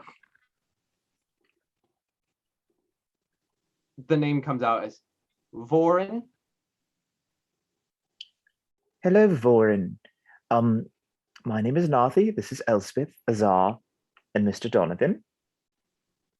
Are you in need of assistance? Yes. What can we help you with? And pointing over at Elspeth. I need that crystal. Elspeth, Vorin Yes. needs your crystal. The one you recently showed me, I believe. Hey. What do you need the crystal for? And Narthi, at this point, you hear a voice in your head. Oh, I need the crystal, for it will power my ship so that I can go.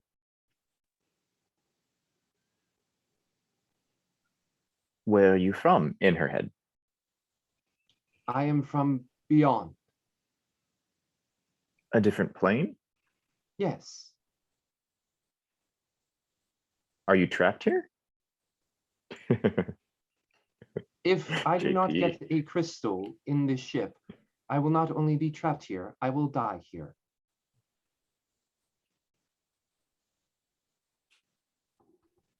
All right, give me one moment.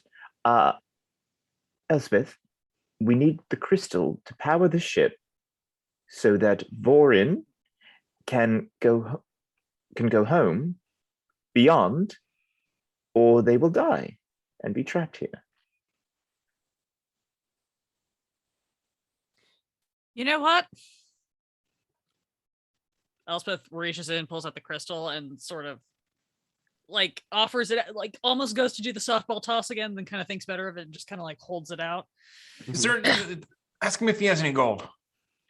Do you have any? Donovan, we're trapped here and are going to die here. The least we can do is make sure that someone gets out of this hell-forsaken place. Vorin, do you have any gold? We'll ask for Donovan. Do you know what gold is? Or trade. I believe that it is like what they use on land as like a currency. Okay.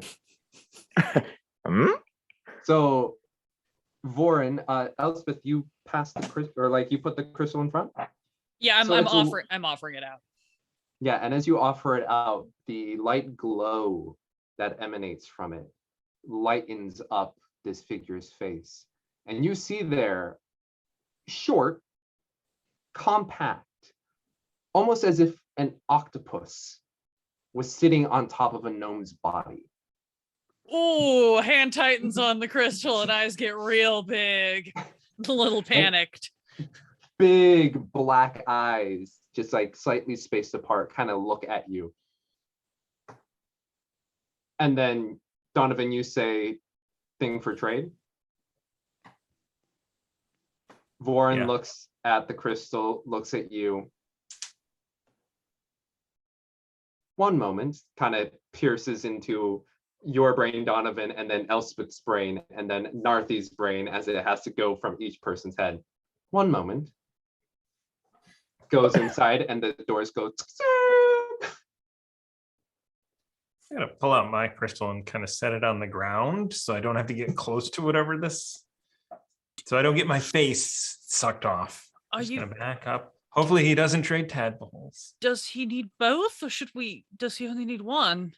I don't know. I could. I mean, he could just have both at this point, as far as I'm concerned. Elspeth is like basically hyperventilating. Wait, do we know Having that it's a such a he? panic. It doesn't look like a he to me. It looks like a. No, I'm sorry. You're right. It's an unfortunate material plane commonality to default to male pronouns. But it does Very look like. improper. Is it an octopus? What is it? It looks like It, it looks like half a mind flayer, half a gnome.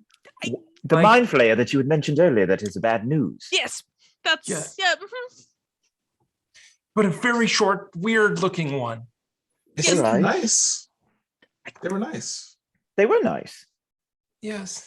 I wonder Yeah, if we've, it's, what's- we've met a lot of very nice people. Remember that lovely tiefling wizard who we had dinner with, who then stole our book and threatened to kill us? She was Oh. perfectly nice.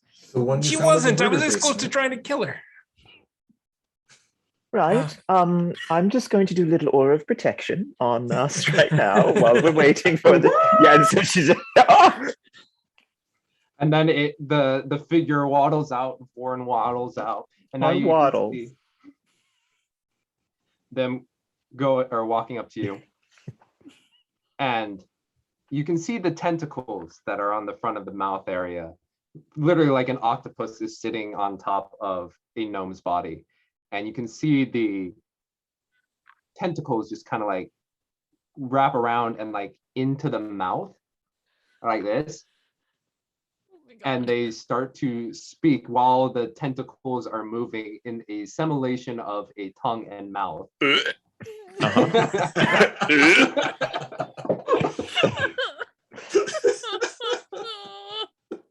And you hear in very broken common this, and holds up just like this slimy slug-like thing with two ends. What is this? Don't touch it. It's not a tadpole. It's just, it looks like a clear, you know those like Rain slug. Yes. what is it, like those like plastic tubes that you got as a kid that like when you It's like the sea it, like, cucumber. went that way. Oh my It's God. a sea cucumber. It's like, I think if I try hard enough, I can cast fireball. Donovan, just mage hand it. Wait, I have mage hand. What can I do to help? But like it just holds the thing there, and it's like the little tube, but like with Yeah. two little ends. Like, what's that? What is this? What is it doing? And with broken comment, it's like this, attach, think, and then like points at the psi crystal. And then think, and sends it out, and then points at the psi crystal. It's like, Narth is going to speak with Vorin again. What are you trying to say? Because I adore you for trying to speak common, but none of us are understanding what you mean of this. and it comes into your brain. Basically, what will happen is if you attach this to here and here, it will allow you to telepathically speak out Speak out to whom? to people around you. Let's see. But they already have the capability with the crystal. From what I But- understand. If you give me that, you will not have the crystal. You're trading the slug of psychic ability for the crystal. Mm-hmm. All right. Narth is going to turn back to Elspeth and Donovan. I believe our friend is saying if you give the crystals, you get to wear this slug, and you have the same capability. Ask him You know what? he'll give for the other one. Just you know what? I'm with Elspeth. He can have them both. Ah, We're just gonna back up. We're done. yeah. Safe travels. Elspeth has Goodbye. grabbed the gray bag of tricks and is using it like a paper bag to breathe in. And Voren is very confused at the moment, and it's like, do you not want the telepathic I'll slug? go and take it. Okay, you pass off the slug. You are giving me 2. Would you like another thing? Yes, I'll Not do another like the slug, international gesture for trade. For slug. Like here, then do like, you got another thing? Okay. Yeah. My so darling they, Voren. They say like they give this finger. They've Like, like, oh, kind of yeah. been like 1 moment, and we'll go back in and walk inside. Yeah, everybody understands trade. It's like It's how just- it's the same in every language in the world. Is it moving, the slug thing? Uh, Or the I would goop? say it's not. It has a natural contract and Oh my retract, god. but it doesn't seem alive, if that's what you're asking. Okay, that's what I was wondering, if it was like Is this sentient. about we just run away? Do we just run away now? I think that Voren is being He's- quite polite. They can give it he's to giving us us all. more stuff for the other thing. It's You okay. guys handle this. he just like backs away. What is going? Just Darby sitting is on just my standing ass right in now. the snow, There's a shrub hyperventilating. nearby, you just back into it. I'm going to unattune. I am going to. If it is a tune, I am going to As the unattune. door opens once more, Vorn walks out, and you see this time it's more chitinous in its creation. This but is it a seems word to I have don't a understand. What is the word? What is it? chitinous, This is a um, Matt. I actually don't know what this word is. So Sorry. it's like Like a a shell. bug, Oh. like a bug shell. Got it. Thank you. So more Good thing. chitinous, almost like a what am I? Telescope. Telescope. Yeah, like a telescope. Except it's alive, and when you put your eye to it, it shoots into your brain. But it's chitinous, and then on 2 ends there seems to be 2 inert crystals, very similar to, like, in color to the ones on the ground, and they offer to you. Oh, thank you, Voren. A czar? I was like, sure. I don't know what it is. Very well. Is this sufficient amount of trade? I do have a question for you, Voren. We are trying to go to a specific part of the area. Would we be able, perhaps, to catch a lift to where we need to go?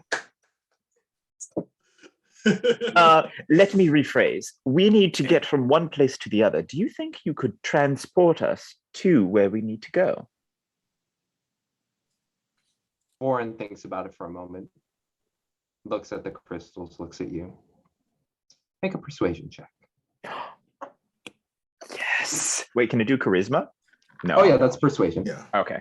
That's why I'm so bad at it.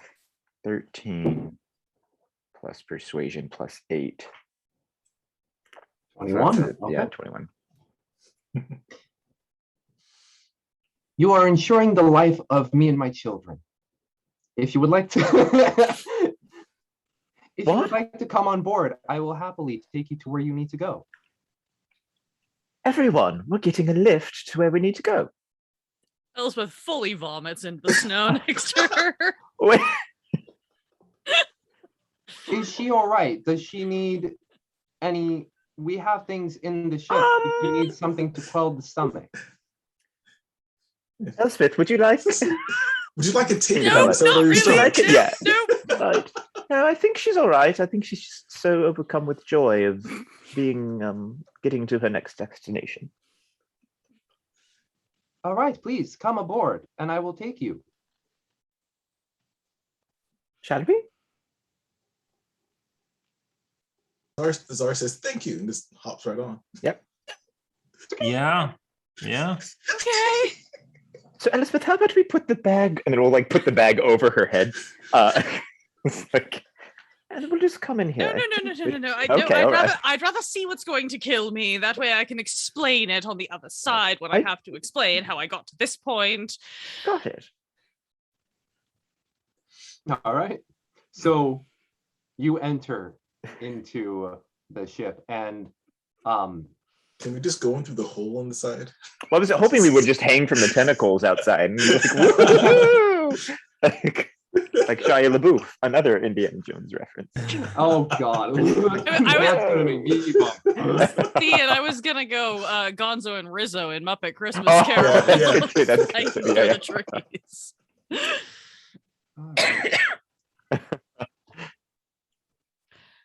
Yeah, I guess we all get inside this The mysterious ship. ship. Is it full of just jars of tadpoles and small octopus babies? All right.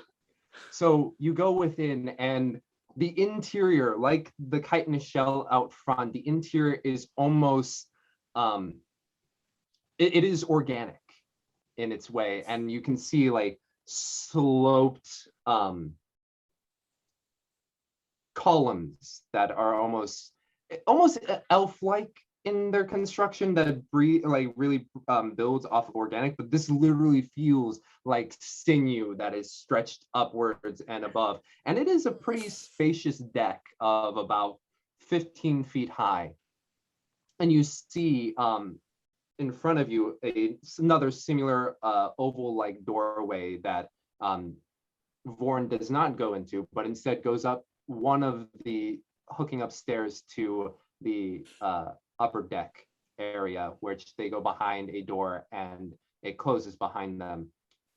Below, as you're taking all of this very strange alien-esque material before you, you see sitting in the corner, just like not fetal position, but like when you're sitting on the ground and you're hugging your knees, a weird 10-foot tall giant of a thing that is stitched together of goblin face and dwarf and deer, all of it stitched together, and it's just sitting there in the corner with like one horn pieced off to the side, and it's just like waves.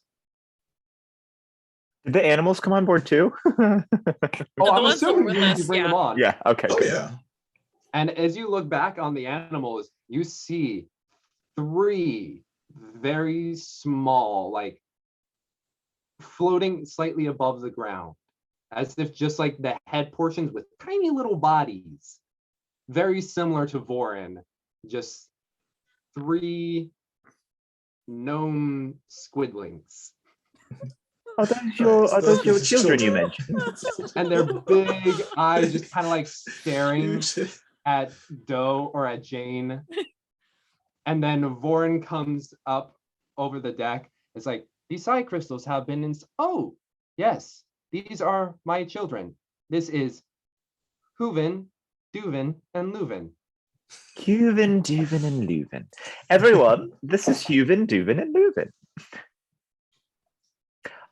In the mind, Thorin, what is that? And then just kind of point to the creature in the 10-foot waving abomination thing. Cool boy. The abomination.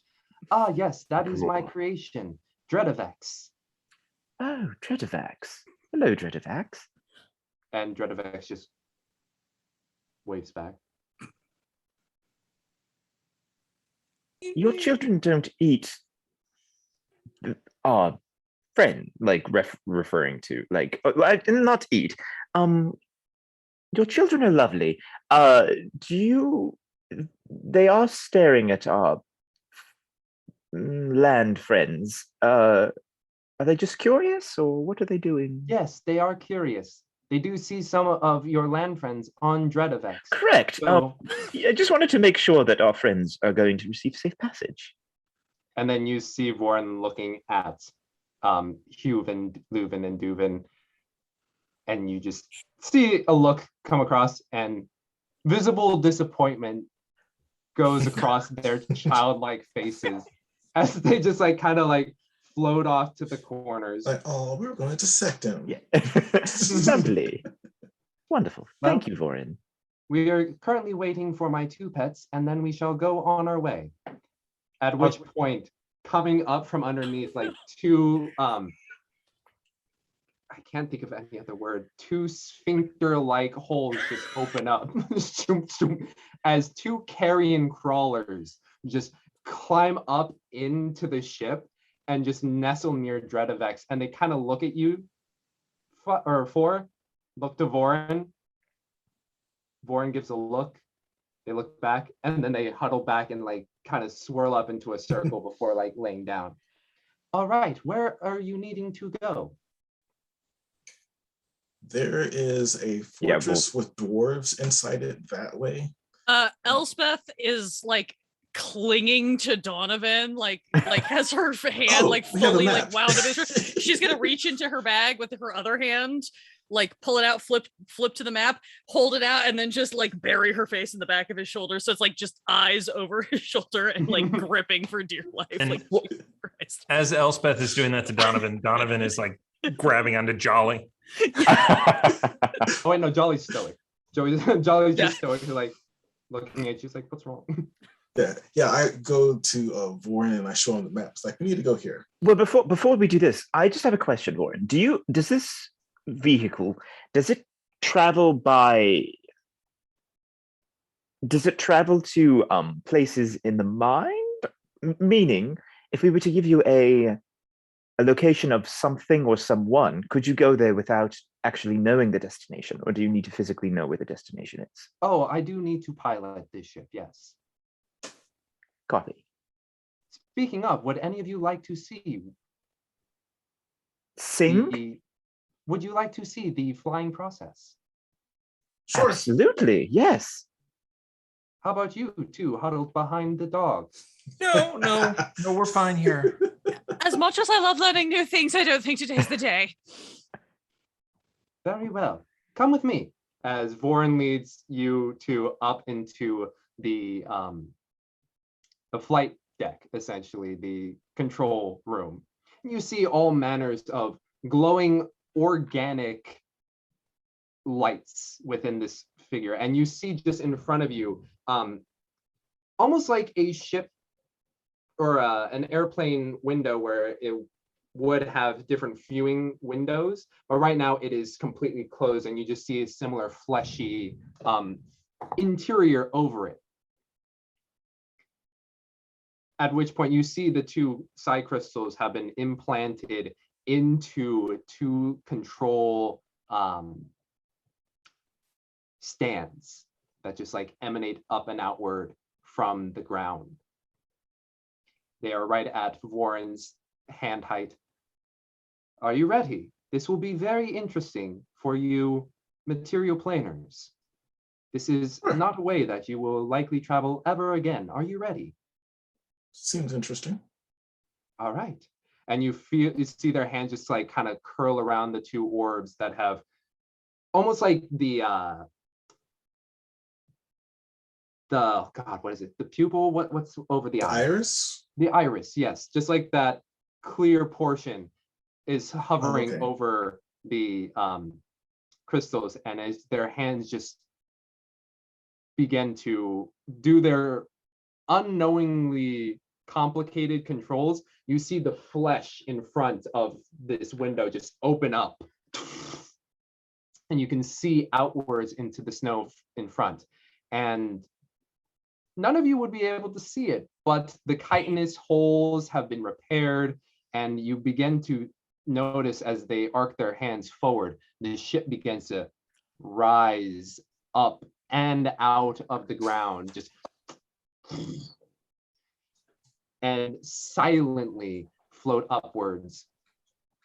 Donovan and Elspeth, if you look behind you, you begin to see the flagella just start to whip around, and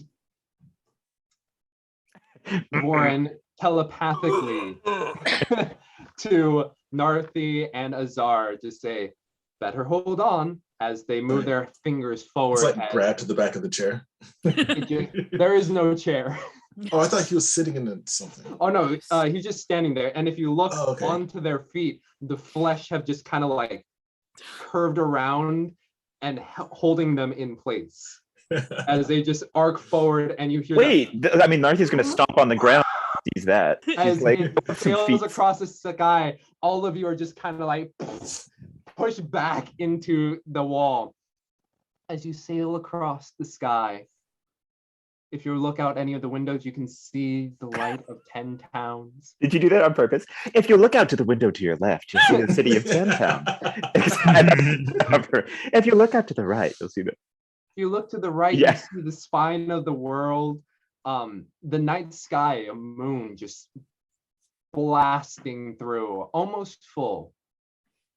And you get to just see the beauty of this place at night, which would, you know, be quite nice if it wasn't all the time. But you coast along the spine of the world, Vorin looking at the map, looking at you all. It's like, I believe this is where we are about to descend.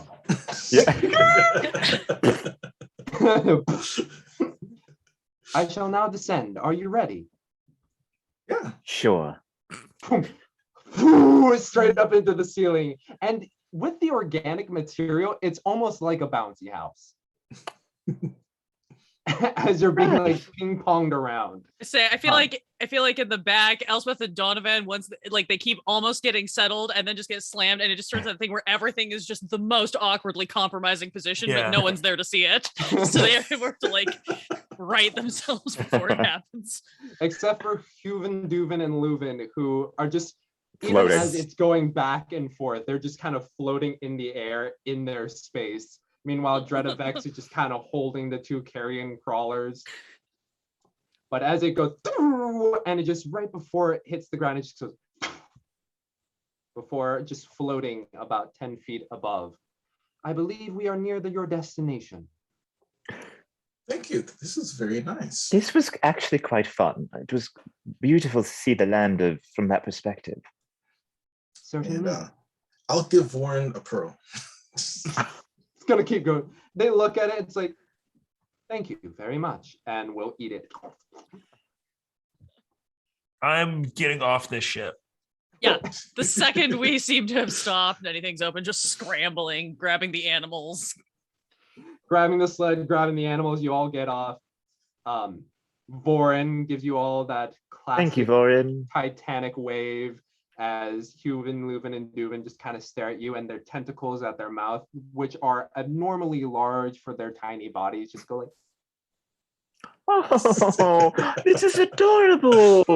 Have farewell, little ones. Narthi's going to do a little like one of those. yeah wave from her chin. And they all head inside the ship. The doors close. You see the ship, the point of the shell aim upwards, and you hear a boom as it smashes through the material plane. And then what you see just beyond for a brief moment, stars and glimmering pinks and purples and space before closing in. You are back after this brief detour. You look upwards towards the spine of the world. Clouds just covering this portion of it. As you brace yourselves for the upcoming assault, reconnaissance, whatever it may be, you prep yourselves and begin to make the climb. And that's where we're going to take a break. Ooh. We'll be right back. Yeah, I wasn't prepared for that at all. You were supposed to fight every one of those things. But book That's it. why you ask for names first. Mhm. Yeah, that's a good thing. Yeah. Look, talking our way out of fights is a time-honored tradition. Wow, I didn't know that. That's really exciting. Oh, but yeah, Thank you all so much for joining us up to this point. We will be back and we'll be here till about 3-ish. But yeah, we're gonna go on a break real quick, use bathrooms, grab lunch, grab snacks, whatever it may be, and we will see you all very soon.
2. Hello, everybody, and welcome back. It is we're doing Rime of the Frost Maiden, Icewind Dales. Our oh, did we lose Alondra? Oh no! She's just Yep. still freaking out about that encounter. Like, oh So my yeah, god. what's happened so far? Our trio of Elspeth, Donovan, and Azar have laid Renner to rest while also meeting their sister Narthi. They have then gone to Bryn where they got some rest. And as they make their way to face the Durgar threat, oh, we lost Alondra. Lost Alondra. She'll All right. be back. I can tell. Alondra will be back. We'll be on the main thing until then. Cool. But yeah, as they headed southward towards the spine of the world to face this Durgar threat, they encountered a Nautilus ship piloted by a gnome ceramorph named Vorin. They did some trade, gave them the side crystals in exchange for a couple of other magic items, as well as a ride to the base of the spine of the world where their quarry is located. And the question, I don't think I heard Pixel Rose. We got a major Yep. prop Pixel. They've been So trying to- 500 bits. So that was, I think, right at the end of all the announcements. So thank you, Pixel Rose, for the 500 bits. That's to the players, I believe. 2, 4, 6 of them. 6 bits. So hopefully we get a chance to use something. Yeah, hopefully. But yeah, as they rode in this ship from the not the far realm, which realm is it? The astral plane. As they rode on this ship from the astral plane, they were dropped off. They watched it crash through the very fabric of the material world, and off into the distance it went, back home to, spread more chaos and more tentacle peoples. But hey, they helped them out. So here we are at the spine of the world. Snowy foothills surround you, and you can see a sloping mountainside heading up and away before piercing into some low-hanging clouds. Actually, I'm thinking, do we need like an hour short rest or anything? No, we're ready to go. We just, I'm fine. all right. Um, So we need to investigate. We need to figure out what yeah, this yeah. place He is. dropped himself near where we wanted to go, but I don't actually know exactly where it is. Yeah, what are Let me what just are we looking take a look for? around. Is it a fortress? I assume it's a fortress. The other place was a fortress. Yeah, it had guard towers. Let's look for guard towers or doors or a fortress or something. Or like, no, worked stone, or because I they're don't know- doors. I they're don't know if the this carved means- stone. I don't know if this means anything, but while I was on my own travels, they had mentioned that I did not know the dwarves were called the Durgar, but there were things saying that the Durgar, they have a mass in the spine. I don't know if that means the actual, and then kind of looks up to the interior. I don't know if that means there's a tunnel system. I don't know if that means that there is a something, but it's within the spine, is what I was told. Maybe Right. they've left a trail or something out here through the snow if they live near here. No. Yes. AKA, let's roll a survival check and see if we can find some tracks. All right, roll some survival. I'm like, should I just help somebody because I'm Ooh, not yeah. good? I'm only +2, but I'll go ahead and roll. Oh, that's good. That's 13 on that one. Or a 19. 19? All right. You search around in this foothill area for a bit, and you have to go about a quarter of a mile further into like the crags as they are starting to surround you, and you are able to see more footprints, boot prints, paw prints, and almost stump-like pressure marks in the snow as well. But this trail begins to lead upwards towards the Mhm. low-hanging clouds. That way, I guess. Yeah. You all begin to head upwards. Does anyone have a passive perception of 14 or more? Yes. No. Yes. Oh wait, perception? No. Okay. Wait. Azar. Yes. Okay. I do. Azar, Narthi, and Elspeth would notice as you begin to ascend upwards. You get that sneaking suspicion of being watched. And you can hear just slightly behind you the crunching of snow. No.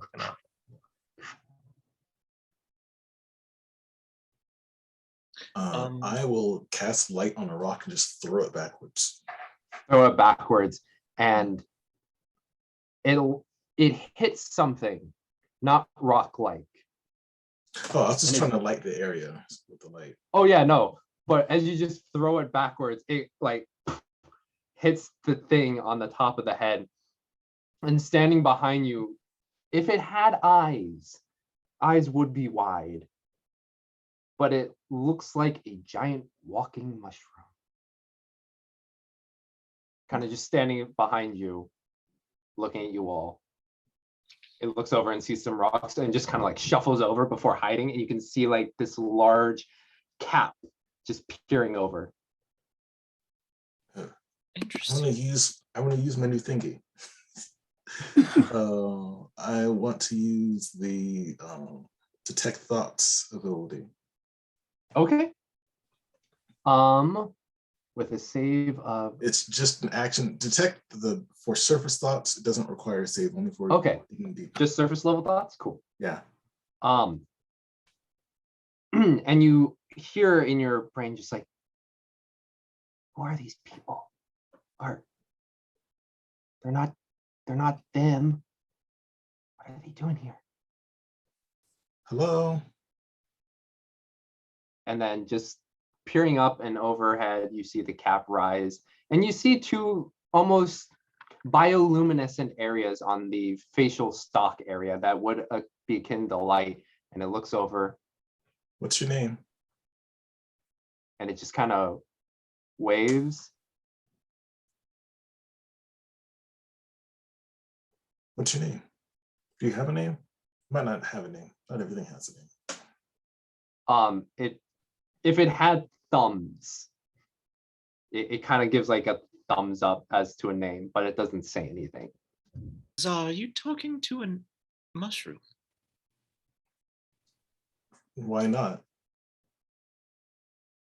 Have we seen it move? Yeah. Oh, we you have? saw it like move over and hide behind the rocks. I thought it was just Azar. I'm sorry. I was confused. Oh, you are talking to the mushroom. Hello. Hello. It kind of walks. Maybe the mushroom can tell us where to get in and fight these things. And the mushroom kind of walks over and it puts its hands up like this as if to just be like, hello. And then you can see it kind of like tighten up and shudder a bit before spores just emanate outwards. Donovan, you cover up your mouth, but Narthi I was like, and did Azar, it just fart? you just breathe it in. And this creature looks at you, it's like, hello. And you can hear in your mind. Got it. That was a neat and dirty trick that you did. What's happening? If you What is breathe, happening out there? Donovan, breathe. Breathe in breathe in the terrifying spores. No. I'm gonna just keep backing up. I'll let you guys handle this. Just tell me what It's okay. happens. Just tell me what happens. My name is Azar. This is my friend Narthi.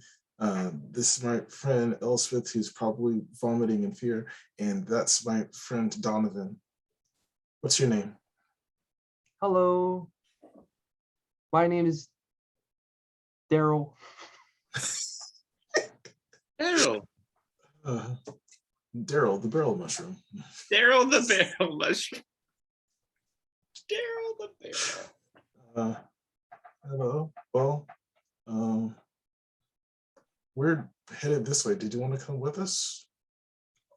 Were you lost? No, not lost. Leaving. I was going to leave this place, and like points upwards into the clouds. Oh, do you know where there's a bunch of dwarves like to steal things? They're not very nice. Oh yeah. They're not nice. They are not nice at all. It took me, and like looks at their hands or arms, and you can see one of them is significantly smaller than the other. It's like it took me 2 weeks to grow this one back. I don't understand. Oh,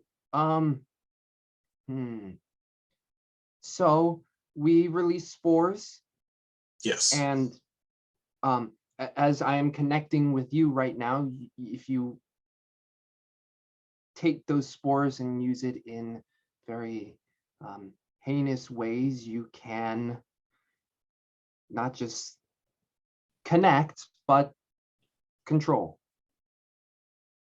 Okay. And Azar, you think back to the time in the Duragar fortress in which you saw those people that had And weird fungal growth, and I lit them all on fire. Yeah. Yeah. Okay. How'd you get out? We need to found get a in. hole, and I just kept going into the hole, and I got out. Can you show us? We need to get inside. And you can I'm gonna see light all the dwarves on fire if you're okay with that. and you can see Daryl just contemplating, looks upwards. Make a persuasion check. Zara, famous for her persuasion of mushrooms.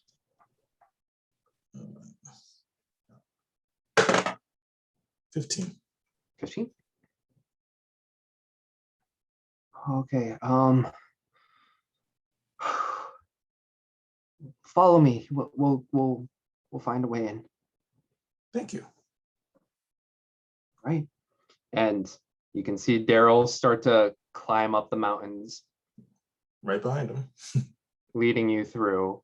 And as you begin to enter into the cloud layer, it's only about 5 or so minutes that you walk into this before it breaks, and you can look upwards. And with the full moonlight, you can see tucked behind one of these large spires in the spine of the world, a sheer mountain wall, just rising about 100 feet and carved high up. You can see stairways that switch back and forth up the mountain wall. You can see tiny areas where the dimmest of firelight can be peering through, and it is almost completely like the mountain wall itself is sheer, but this is almost completely flat, a skyscraper embedded into rock of just pure stone going up and away and into this portion, basically all the way to the top of this spine. All right, Daryl, so how'd you get out? And he points upwards and slightly to the left. It's like, I found a hole there and I crawled out of it, but if you crawled through it, you would probably get in. Okay. Well, that's very kind of you, Daryl. Is there anything I can do for you? If you can help get my family out of there. Okay, you know where they are? They're in the bottom floor. They keep them close to an entrance to the Underdark. It's basically their way of getting in, getting reinforcements and all that, and workers to work on their thing. Okay.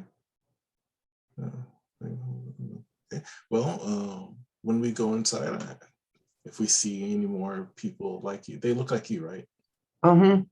There's Okay. my brother, and he's got like, I have a much larger cap, but he's kind of got like a crown thing that goes up and around. And my mother, she's got a pretty broad face right here. And then my sister, and yeah, they're all in there. Well, we'll let them out if we can find them. Okay. Do you need me to guide you up, or? If you don't mind showing us, but you don't have to come if you don't want to. And if mushrooms could breathe and exhale, And spore us just again.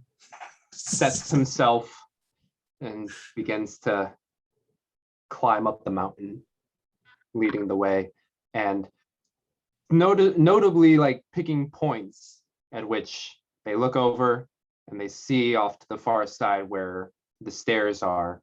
You can see a couple small figures just moving in and about like ants at your distance, but you all just kind of tuck in behind rocks following Daryl's lead.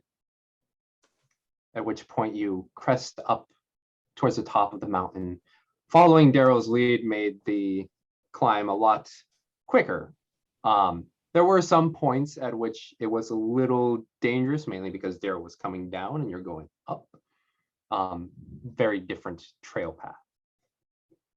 But as you crest over and begin to walk along the ridge, you come upon a stack of rocks. At which point Daryl says, this is where I got through. So they're like covering a hole. Mm-hmm. Okay. I don't know if they use it Move for out an of the way. escape route or something, but this is what I Do found. I have rope? How big is it?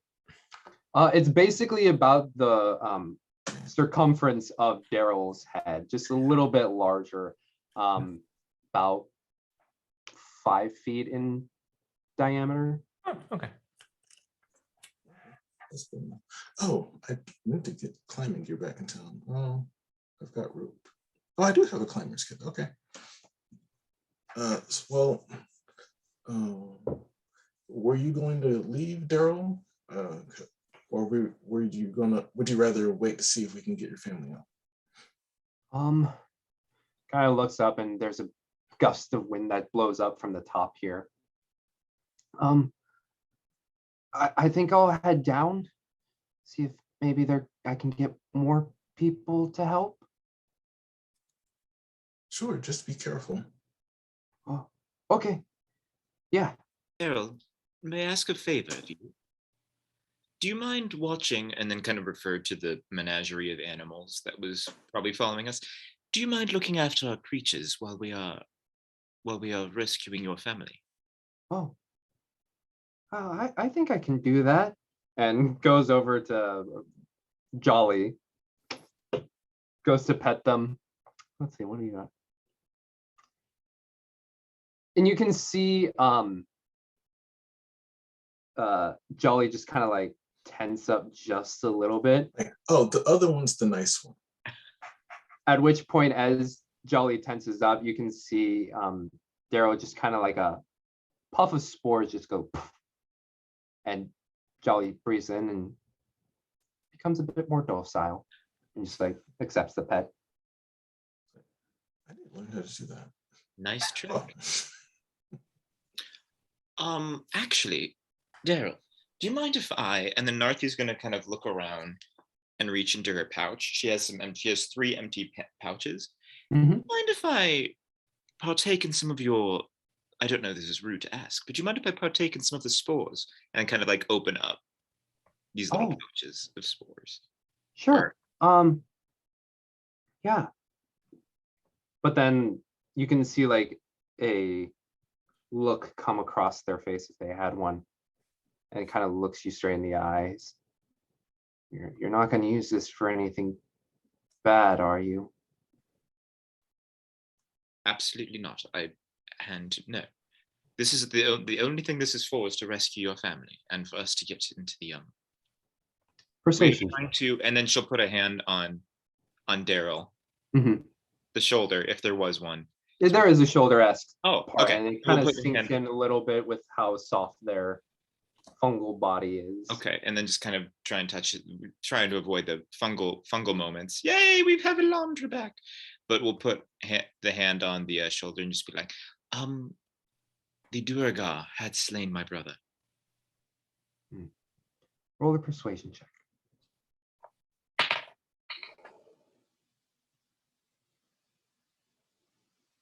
14 plus 8 is 22. 22. They see your earnest expression as you lay out the truth of your story with the Duragar. And they, with 2 of the bags, they will fill it up with spores. Daryl holds one spore up or one bag up. It's like, this is for calming people if you need it. And then this one essentially,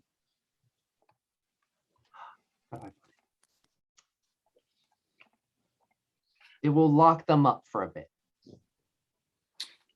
I really appreciate it, Daryl. Thank you so much. And just out of curiosity, is this in more of a singular person, or is this to fill a room? With these 2, I would say each bag has 3 doses. Thank you very much, Daryl. I appreciate it.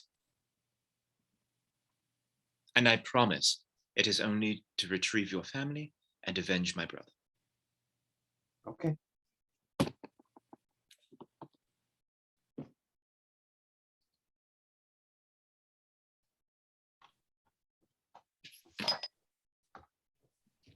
Are you back with us, Alondra?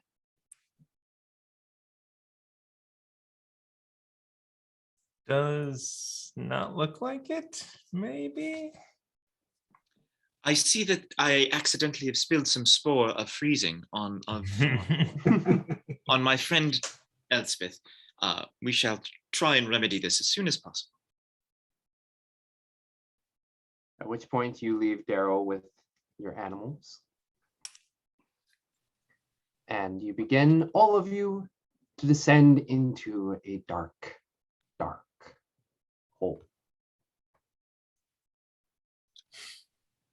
Hey, welcome back. Sorry, that was a critical system failure of my entire house. But I'm back Ooh. now. I Yay. don't know what happened. So essentially what has happened, you all had, you made friends with a giant mushroom who led you all to a back door in the Durgar fort. Oh, I was Continuing to talk our way around our problems for as long as possible. Yeah, and the giant mushroom, Daryl, gave Narthi 2 spore pouches, essentially 3 doses each, one with a calming spores and the other with essentially stunning spores. So you crawl through this dark, dark hole, going through it, and it takes a while. It kind of just weaves and bobs.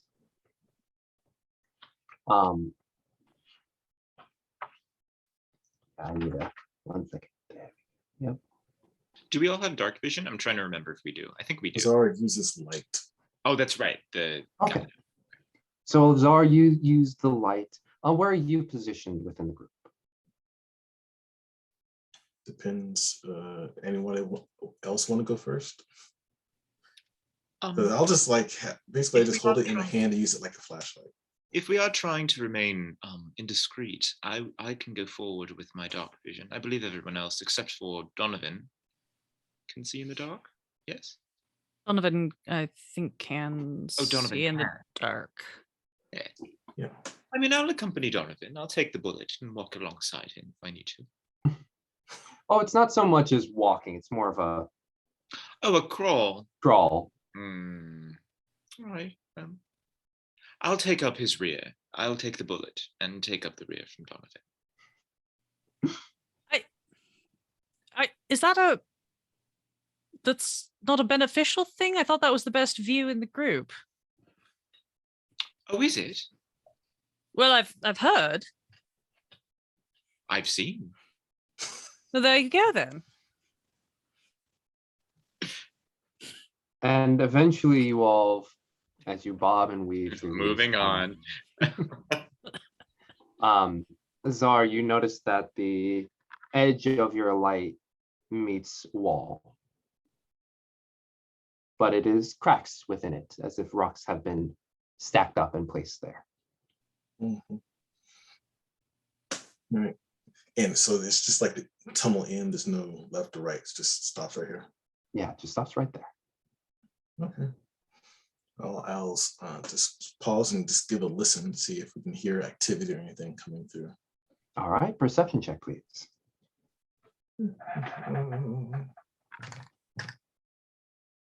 Skills, perception, +5.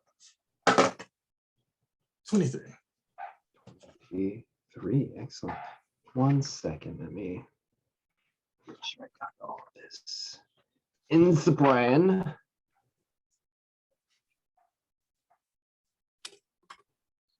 Okay.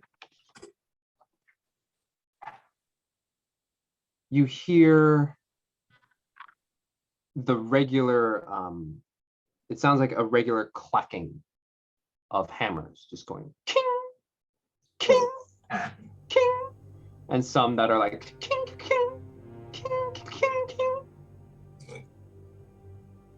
Yeah, because he said that they had them mining, so hey, mines. I'll tell everyone what I hear. It's probably in or near mining.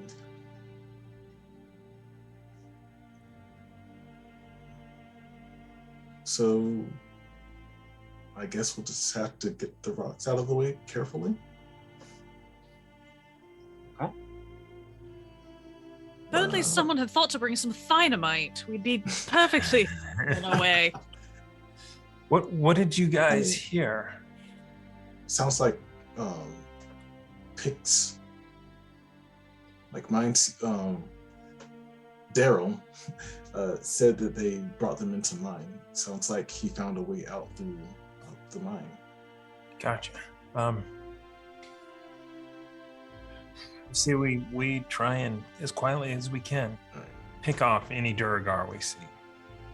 So I would like to, using my wonderful new toy, investigate this pile of rocks so we can remove it without it falling like a Jenga set. Okay, go ahead and make me an investigation check. See where. Oh, natural 20. I'll just keep it. Okay. That's So- 21. With that, the glass that you received from Vorin helps you start to pinpoint in your brain the ways to like deconstruct this rock door, if you will, rock plug. I'll say it lowers the DC of essentially the stealth check as you all begin to pick away at it. Can I have a group stealth check, please?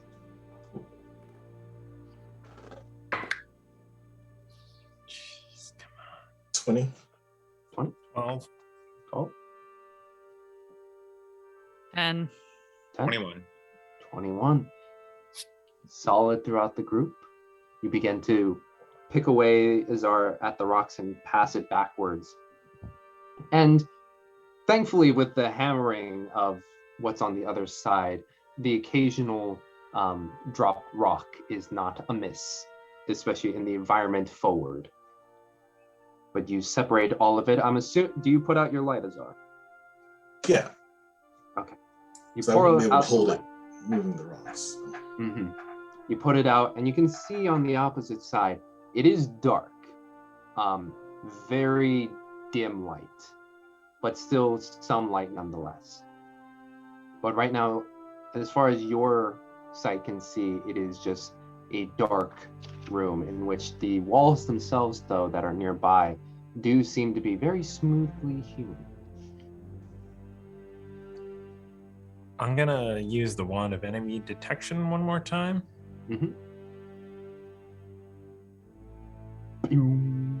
And these have to be hostile to you, yes? Yeah. Okay. You sense that there are currently 2 in the vicinity. You know the direction. Direction, as you go, if you were looking directly out the tunnel and into this room, they are off northeast, if you will, if north is the direction you're staying. Off to the right. So I'm Yeah, gonna off to the say two creatures hostile off to the right up ahead. Within 60 feet.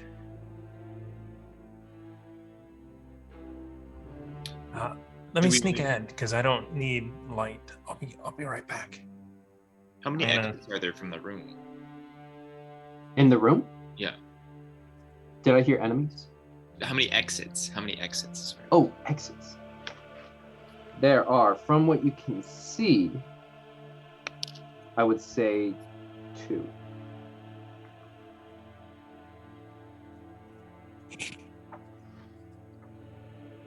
Yeah. Donovan, you press past Azar and Elspeth, and you start to move forward, and you look out, and you start to go out and about. Yeah. Individual stealth check for you, sir.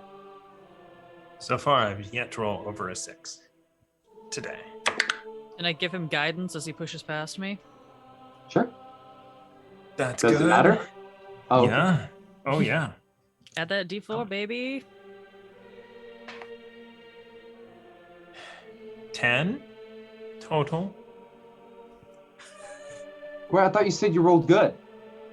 No. Oh God, no. I definitely needed that guidance. So Yeah, no, I the good rolled- was getting the guidance. I almost rolled more on the guidance than I did on the D20. It was a 1 on the guidance and 3 on the 20. So 10 total. Oof. These are different dice too. From, ugh. But yeah, as you walk through, You know, whoa. Hold on, before we do anything, can I add a D6 to that? Yes. Yes, Because we got it. please. Thank you guys. Oh my gosh. I was gonna say I rolled 10 on the last stealth check, but it was a group check, so I passed. So 14. Oh my gosh. That's some spicy rolls. Spicy rolls. Okay. So 14.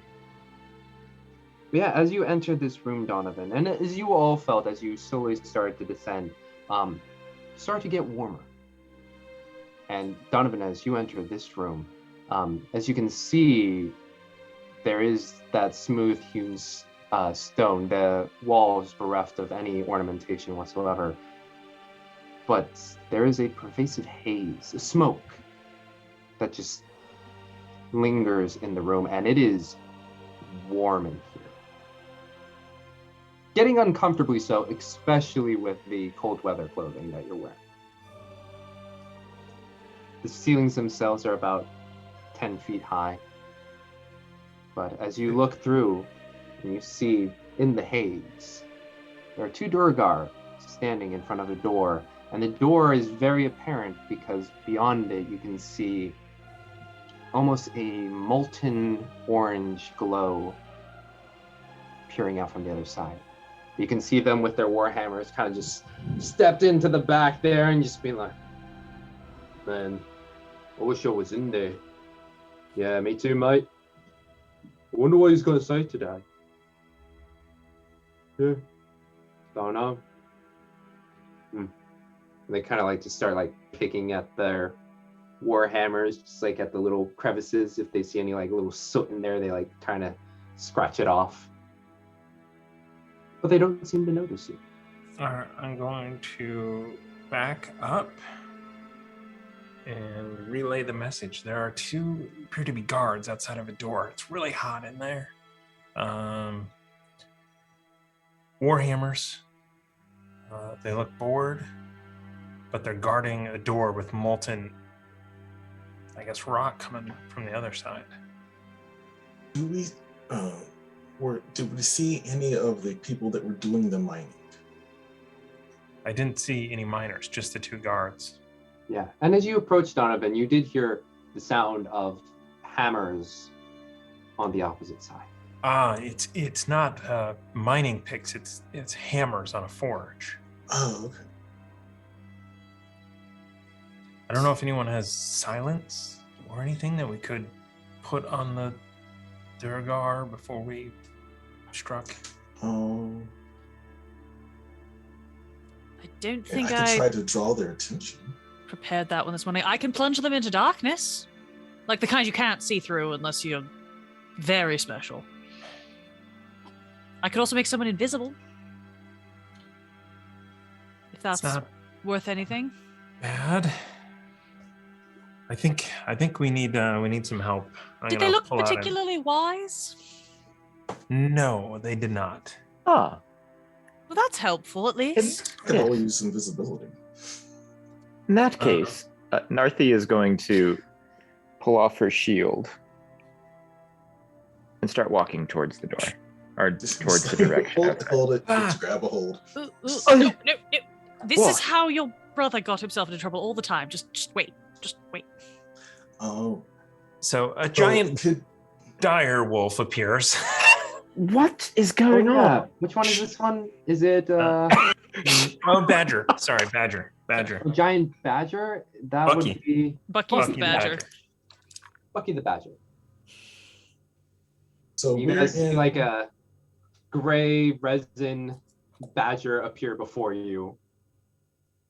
What is the meaning of this? What is this for?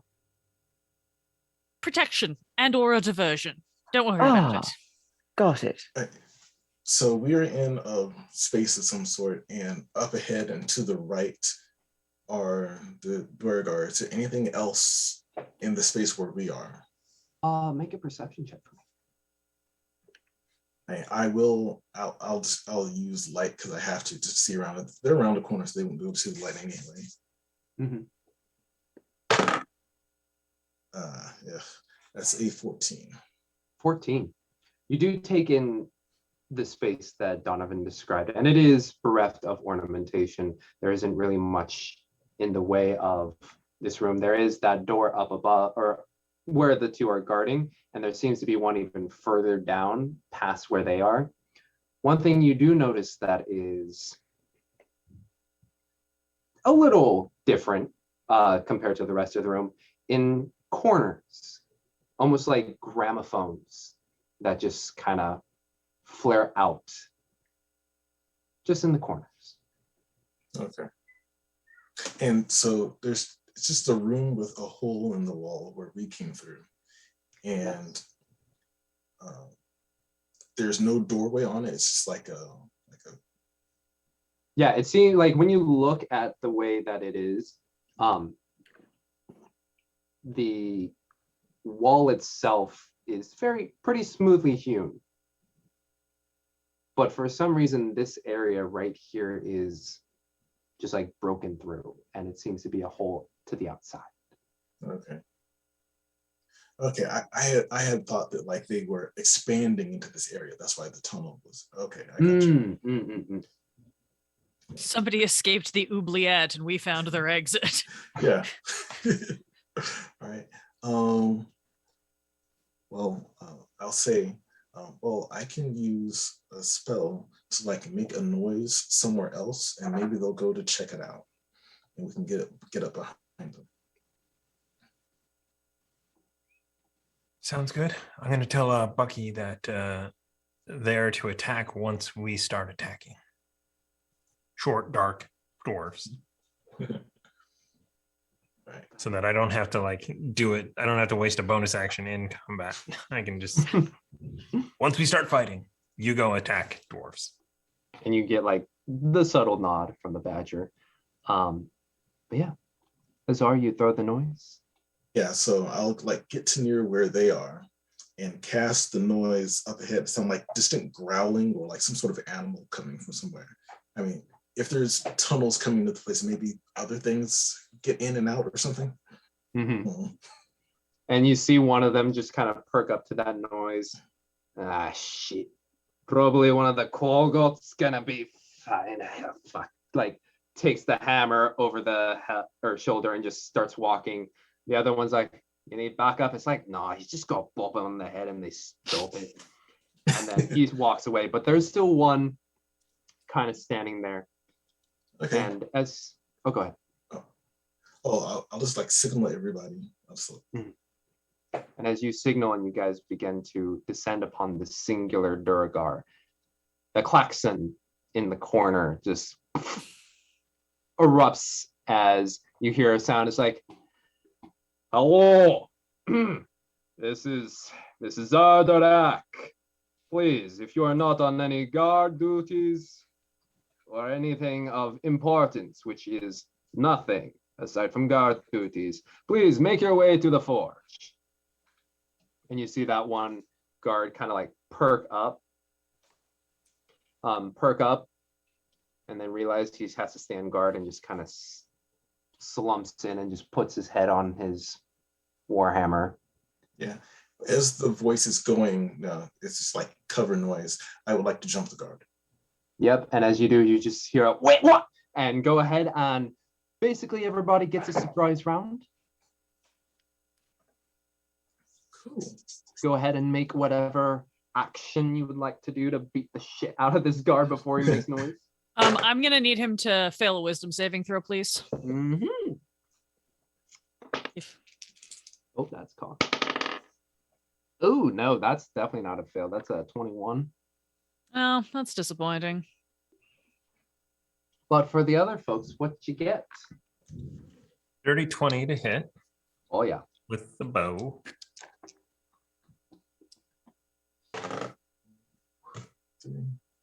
And my sneak attack is 3d6. Perfect.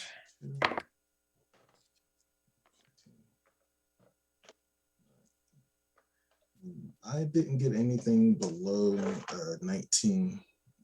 Assume those Okay. all hit. Yep. Okay. Narthi, are you striking?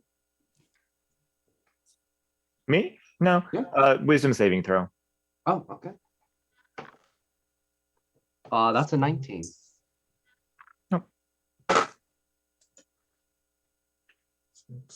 Six. So 19 damage from my short bow with sneak Mhm. attack. The badger, however, runs up and nat 20s Yeah. this thing. I don't think it doesn't do much, but you But know. it Oh, looks giant great doing badgers? it. I was trying to give Inkwa a giant badger because they have the highest damage output of a beast companion. 7-8 points of damage from the badger. Okay. Nice. And Azar, how much? 24. Just real quick, just like what? And the next one. And just like a final punch to make sure it's dead, while the other one has made their way off to the noise of where they assume the Quolgoths are.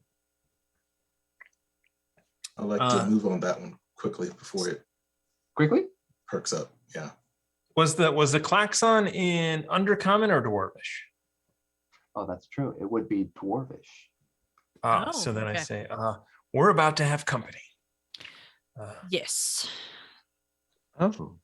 Should we also proceed to the forge, or should we? This is the forge. Right. Should we go inside, or should we stay here? I mean, we're not technically on guard duty, so we could just join the masses. I just have a sneaking suspicion they're going to notice us, given just gestures. I cast disguise self and I look like a dwarf. Yeah. Ooh.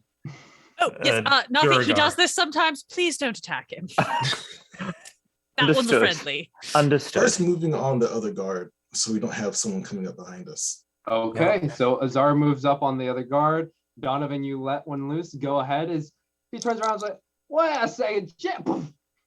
And go ahead and roll some attacks. Anyone else wants to do Anything aside those two? 18, I'm assuming Buck is also gonna bite. 11. I'll have him try that wisdom save. All right. So I did 16, Bucky did 7. Okay. Sorry, Elspeth. It's an 18. Okay, that's I'm fine. rolling well with these saves. That's Okay. fine. As long as it distracts him while everybody else, That's- stomps on him. Does a 17 hit? 17 does hit. Okay. 6, 10, 14. That's 22. 22. Very similarly, just like, wait a second. And you see further down the way, there's another door, not lit in that similar molten orange glow outline, but it is further down the way.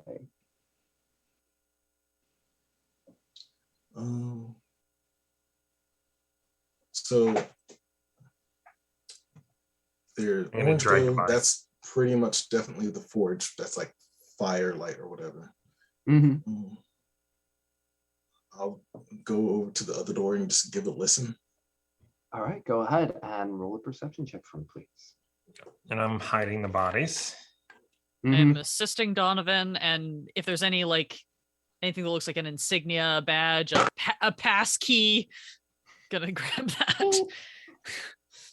It's But yeah, 18 no, you perception. shove those two back into the tunnel where you all came from. Azar, what'd you get? 18 perception. 18. You listen in, and there is no noise behind there, except for you do hear some footsteps making their way, not towards you, but in almost a perpendicular fashion towards essentially where the forge is. So it's like moving to, well, I guess my right, left. Right to left. Okay, gotcha. Okay. How tall are the guards that we just took out? Duragar, they're only about 3-4 feet tall. More like around 4 feet something. Can Narthi fit into one of their outfits? You can certainly try. She's How 4 tall foot is Narthi? 7. She's 4 foot 4 foot 7. That's right. You I'm start a to 4 strip foot them. 8. I'm a 4 foot 8 Duragar. Yeah.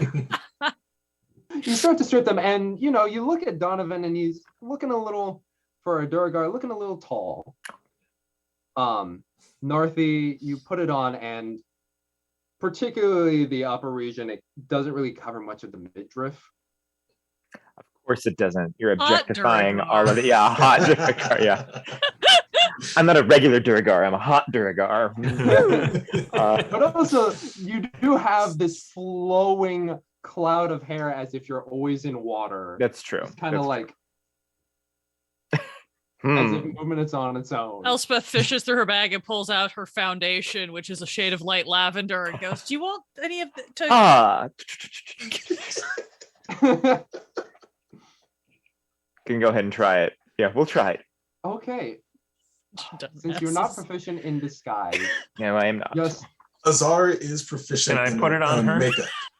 Azar Azar is actually proficient in applying makeup. Montage.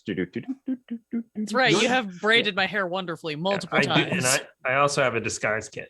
that I'm- Yeah, same. okay. All right, So- we're going in as Duragar. I love this, all of us. Oh, So- Elspeth, there is no way Elspeth can pass for a Duragar, so she's just gonna turn invisible once we finish all these shenanigans. Okay. Before we get into this rolling, Azar, is there anything you would like to do to ensure your stealthiness, or is how you gonna go in there? I If was you like, I'll just try not to be seen. try not to be seen. Okay. So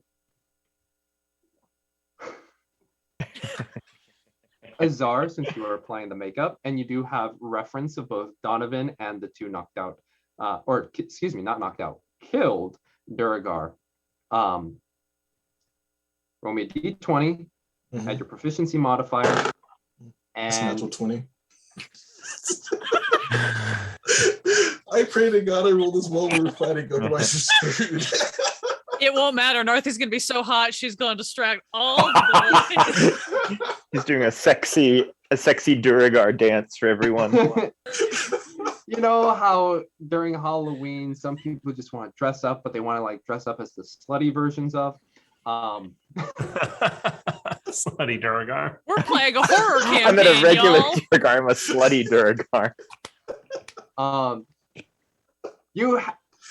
You know what, Azar, you had Oh a no. revelation. Like even with Donovan's kit as well as your own, you just don't have enough hair to amass that full Duragar bush.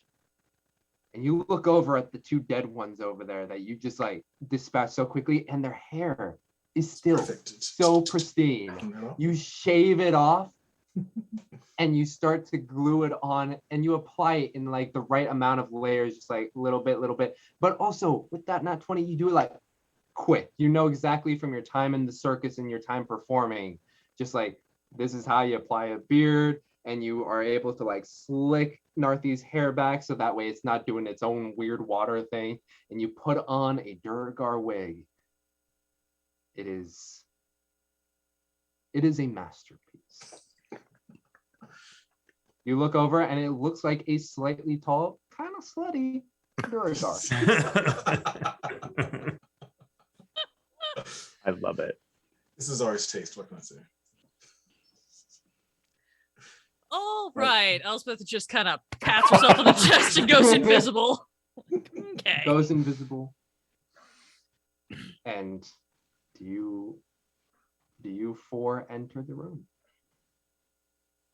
Yeah, Narthy's gonna send her trident to the water plane, and so it's not with her right now. Yeah, and then pick up one of the wall hammers, I think it was called. Yeah. Just kind of try and hold it like dude was holding it. Yeah. I'm following Question, your where- lead, Donovan. Where the Duragar was going, does that appear like people would come down there? So essentially, y'all are in a room here, and there's like an offshoot this way, which is where he started to go. And when you were over there, Azar, you could hear that people were essentially like crossing in this direction, where the forge Towards is. the yeah. Mhm. Yeah. Mhm. Okay. All right. Y'all go in. And Azar will go last, Okay. or presumed to be last, since he has no idea where Elspeth. She has no idea where Elspeth is, and we'll just try to be sneaky. You said there was a haze. Is it like hazy enough to hide? Or- Here right now, it's a little. You get the sense the source of smoke is on the opposite side of the room. Yeah. So I mean, once we like open the room, would it help me hide, I think it or would. just not be seen? I think it would help. Yeah. Okay. So yeah, you three enter. You push through this door without any description upon it as you push through, and there before you, you see where you were in a 20-foot tall room. This one's about 25 feet tall. A large, cavernous complex stands before you, and you can see in front of you a massive forge. Its construction very symmetrical and very much like the places around it, without ornamentation. It is built strictly for function, and you can hear within this forge, now that you've opened the door and entered within, just hear a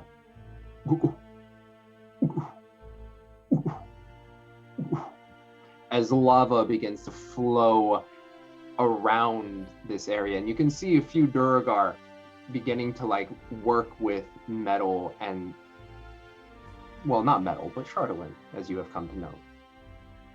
And this auditorium, if you will, stretches out about 50 feet left to right, and then about 100 feet down.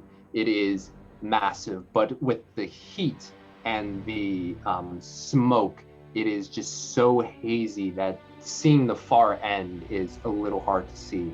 And you can see on that far end a platform and a large dark shape silhouetted. But as you could see from, or hear from the footsteps, there are more Duergar pouring in from the other side. There is about 100 Duergar that have found their way into this room at this moment. I want to be inconspicuous as hide as much as possible. Mm-hmm. So I would like you all to make stealth checks. Elspeth with advantage because you are invisible, and this is or stealth or performance because you are trying to be a Duergar in space. And Narthi, I will also give you advantage on performance because this. Okay, thank goodness. Is It's slutty. fantastic. Well, I would think people are like, wow. And Who so is it's that Duergar? thank you, Azar. You're lovely. I'm glad I had advantage because that first roll was not cute. Okay, Yeah. Donovan, what'd you get? 8. I may Damn. ask to add. That was Yeah. a roll of 2. Yeah. You have been rolling ass, my friend. I'm sorry. Yeah. All of your dice are in That is a jail. 9. Okay, Narthi, what'd you get? I got an 18. If anyone looks at us funny, Narthi will pull a Black Widow Captain America and like just say, kiss me, and then go into. And You're hopefully drawing make it. attention in all the right ways. Yeah. Azar, you are basically darting from structure to structure. What'd you I'm get? just trying to find something low to hide behind and just. I got a 19. 19 and Elspeth. I got an 18. 18. Nice. Across the board, there are some folks who kind of look at the other tall Duergar, but the other tall Duergar right next to them is really drawing attention. And you can hear little clatterings of like, are they trying to compete with Muscart? And like you kind of just like hear different things being filtered out through. But as people assemble here, and the folks that are working by the forge realize that there is now a lot more people around them, they start to look around and be like, oh, okay, yeah, no, oh, right. And they look upwards and they can see at the end of the hall. It's very hard to see. But within the haze, about 30 feet up on his own platform, you can see a Duergar. His silhouette with a chardalyn crown, and his right hand, completely encased in this menacing gauntlet that goes all the way up to the shoulder. You see some of the facial features that his son has, the pointed nose, the very full beard, and he looks down over all of his subjects. And you just hear him almost on a delay. As he speaks, horns from around the room just kind of blare inwards. And you can see little tubes, almost like a newscasting center, just surrounding him. And the tubes just take his voice and it echoes throughout the chambers, echoes throughout the entire fortress of, my children, my brothers, my sisters, the day is upon us. Today is the day we raise 10 towns to the ground. Now, I'm so very glad to have sharing all of this with you, which I will say, point of order, this is in Dwarvish. So Donovan is the only one who knows. And I know Elspeth. I know Dwarvish, just not Undercommon. I know Dwarvish. So Nope. you three are the ones who hear this. Narthi, you're just like, eh? But it's If anyone looks at her, she'll just put something on her and just like go. And you see one Duergar over there on the side just kind of blush and just like look back over at Zardarak. I am again very excited to share this moment with you, and I'm sure our brothers and sisters in 10 towns will feel the same. Now, before we begin with the festivities, I am saddened.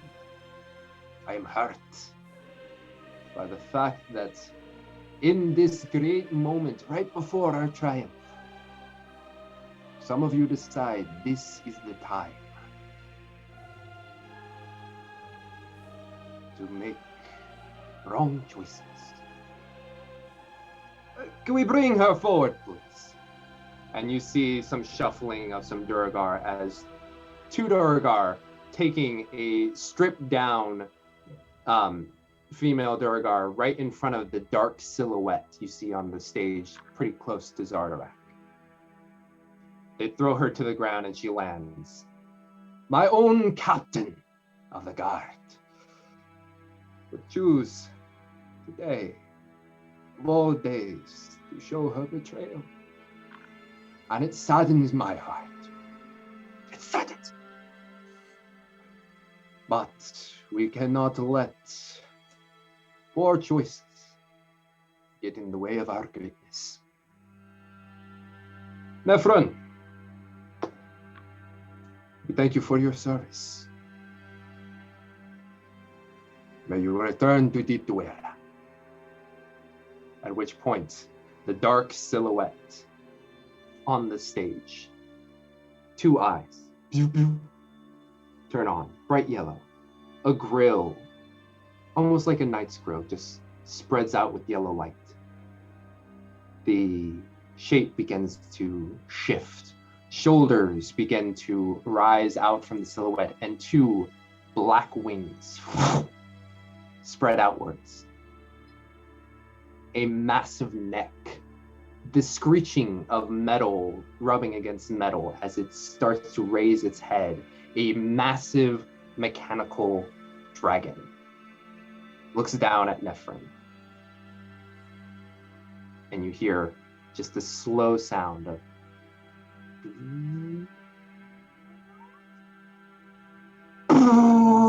as this massive yellow light just engulfs Nephrin. And as the light goes, you just see a pile of ash. You see that reverberate throughout the crowd as some Duergar are like, yeah. Others, you can see a bit of their fear in them. And you can see, particularly for you, Narthi, the one who mentioned Musgart, just wide-eyed. Zardarak looks down at his subjects. That is what awaits 10 towns. Shall we begin? And you hear roars rip across the crowd as Zardarak looks to his creation. Go and bring me back my new kingdom. And you see the giant mechanical dragon just erect itself, look upwards, and you can see a massive tube, a giant cavernous hole right above it. It crouches down like a cat and leaps up and begins to claw its way upwards and out. What do you do?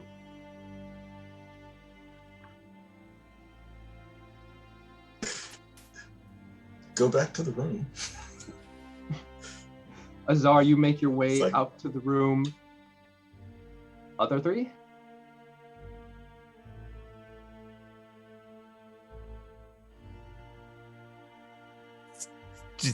I don't know. I mean, I don't understand what was just said. I have no Just- idea what's Yeah, going I on. just grabbed Narthi and just Can I, a small tug, just like Yeah. slowly. as I'm Back hovering out. invisible in the room, can I tell if this thing is fully mechanical or if it is also magical? Ooh. Make an Arcana check.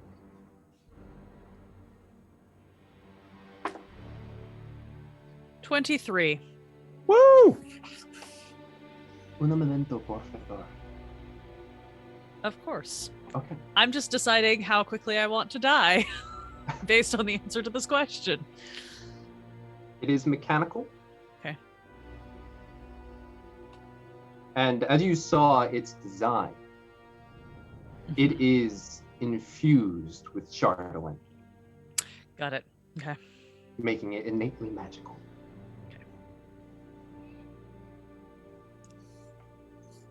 So you four make your way outside into the other room.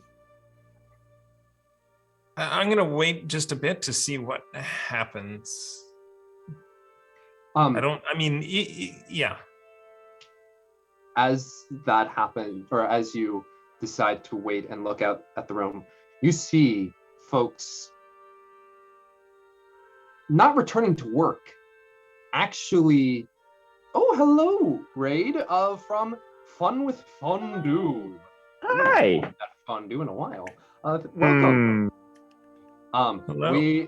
They just encountered a chardalyn dragon.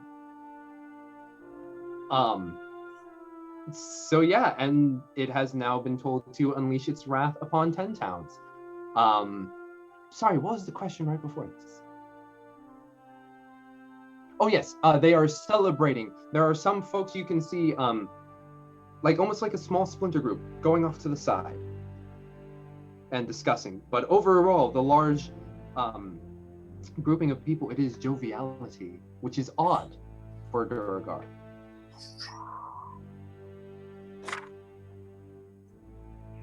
What, Donovan, what?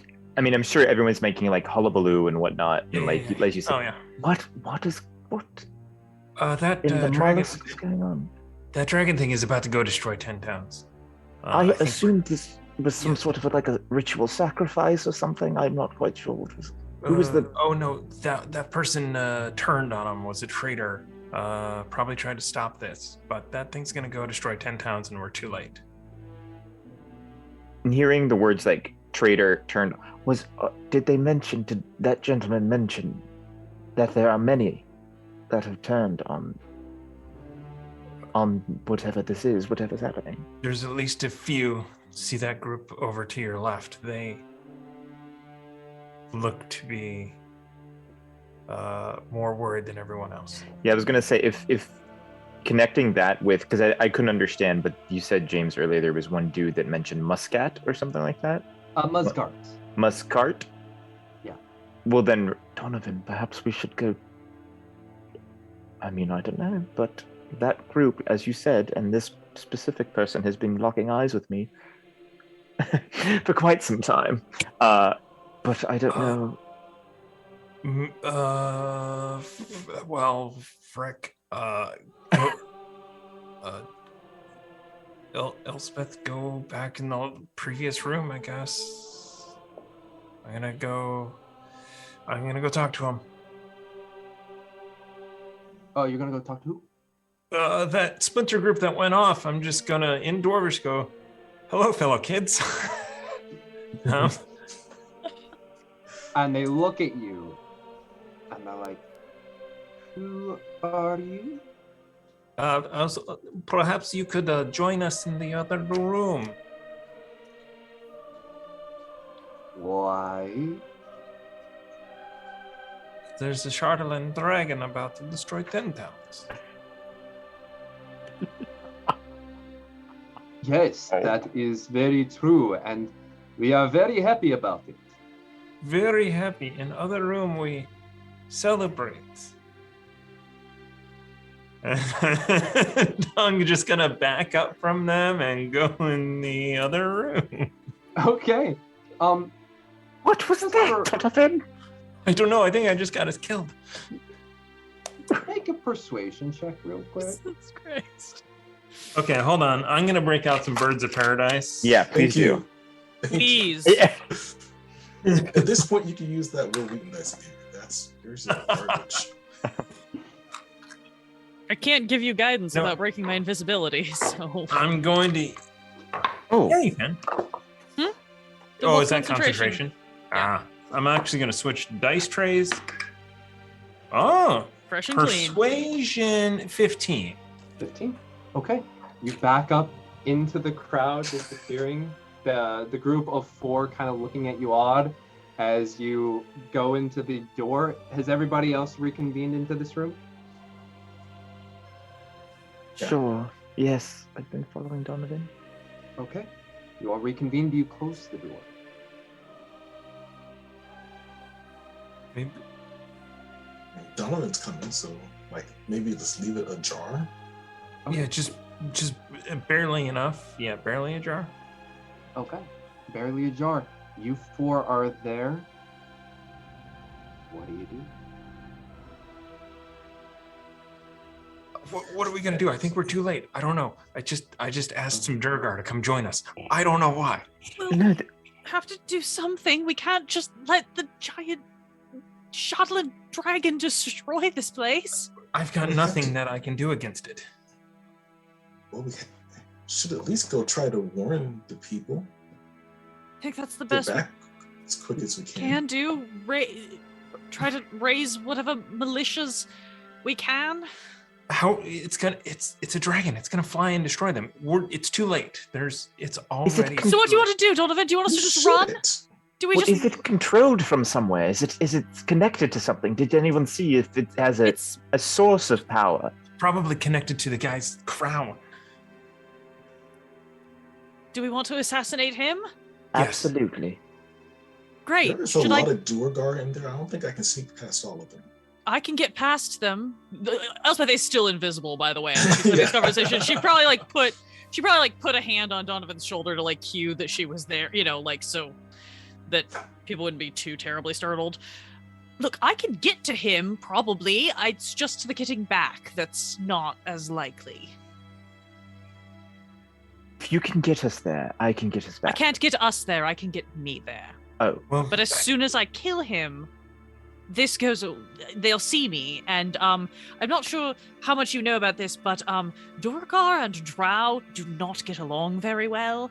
And while I'm only half Drow and I don't even speak the language, they don't seem particularly concerned about that. But if killing a Durgar leader is probably not an easy task, considering killing a regular Durgar is not an easy task. But Narthi has ability to take the crown off of his head. Maybe we just go. We're we need regular to get, Durgar. yes, I agree. We need to get Well, we have pretty to do- close to. We have to do something, and we have to do it fast. I can get us there. Let's try and get. So wait, are we trying to sneak through the room full of Duergar? We won't need to sneak if I can. Let me see if I can conjure up something really quick. How close do you need to be? Because I can literally just go in and drop a bomb of radiant energy on top of someone. Well, what I'm thinking is when we're in the room, there is already a haze. Since there is a haze, I can perhaps use the energy and channel the divinity in order to create a hazy-like additional fog, which would enable us to get a little bit closer. Once we're closer, I can then try and retrieve. I mean, I can also drop darkness that will cover all of us. It's just going to move with us if I do that. So we've got to be strategic. We need to get as close as possible, and then I can drop it to cover us while we, Are the Durgar still partying up in there? Yeah. Are I you? wanna ask, Because they are. drinking and stuff. Yeah. Would you say? Here on the interior, they're quite happy. I feel like if we can just join the party and Get as close as possible. Exactly. Yes. Yank, shatter, run. Could just wait until they're really drunk. I don't know if we have time for that. If they're going to be attacking the tent Hello, I heard something about meeting over here because the dragon. Yeah. Just come on in, please. And you see, walking in are two Durgar. Oh, and like one of them notices the beautiful Durgar. Oh, I didn't know you were with her. Close the door behind them. We're great friends. There's a dragon. Yeah, and it's gonna blow up 10 pins. Is that the good thing? They both kind of look at each other and they kind of look at you. And I'm about ready. And they like, it's a good thing? I shut the door behind them. Like, what do you really think? Boom, and they turn around and they see the human there and they're like, wait a second. And they look at you, Narthi, Like, no, we're not dwarves. Come on, speak. Again, she doesn't understand anything anyone's been saying this whole time. So if they just look at her, she's just gonna smile and pretend, and then look at Donovan and Azar like. You're like, So Huh. if we wanted to stop the dragon, how do we do that? Well, you break it. What about the crown on yeah. Any other way to that stop guy's it? head? The crown, I mean, it's always been on his head, so But you don't control it. You don't, you guys don't. it is it. Someone roll me a d20. Anyone. It's not me. Somebody 15. else. What'd you get us? 15. 15. The other one is like, well, I kind of designed the mental apparatus of it. It is a thinking creature, but it listens to Zardarak, right? Alright. So Will it need to come back here for repairs or anything? Or will it just keep on going? it will come back for repairs, yeah. But if there is a 10 towns left, that's the other question. I just like point towards the door. It's like, do you need that forge to fix it? Yes. Because I can probably break that pretty quick. If you know how to punch through a dragon heart, good luck on that. Just light up my hands. And the eyes kind of go wide a bit. Look, we're not part of Zardarak's fashion, okay? We are with Musgards. Who's that? This is a long story. Basically, Zardarak is trying to infuse his kingdom / clan with the Musgard clan by marrying their first daughter, who is Musgard, and then they do that pairing. However, Musgard thinks Zardarak is a fucking twat, so yeah, we've been trying to sabotage him, but man's fucking paranoid. Great, So- great. Here's what we'll do. What kind of paranoid? Says the voice from the ether. She's Who are invisible. you? It's okay. Just calm down. You guys go invisible all the time. That's true. It's weird when someone else does it to you. Okay, so you help us get to Zardarak. We kill Zardarak, stops the dragon. Musgard takes over. Yeah. Okay, but it doesn't Musgard. stop the dragon. Musgard, then do we control the dragon if we have the thing on? No, The dragon it's works loyal on to its own. Zardarak. But if Zardarak's dead, Then it He already goes told on us its to own destroy 10 wanton towns. way. I think we should just leave. Maybe we should just leave. yeah, maybe we Look. just leave. Look, if we're not going to do something here, then we need to get out and we need to get to 10 towns as fast as possible and try to warn somebody that it's coming. If we get to East Haven, we can tell Imdra to rally the troops, or we can go to Brinshander and talk to anyone at this point. Unless you can fly, there's no way to beat that thing. So we're It not has even going to take time try? to destroy things. Where's it So going it's a first? race. Oh god. What's the Oh. nearest one? It's From where we are, the nearest place is Dugan's. Dugan's Hole. Dugan's Hole. It's gonna blow that shit up.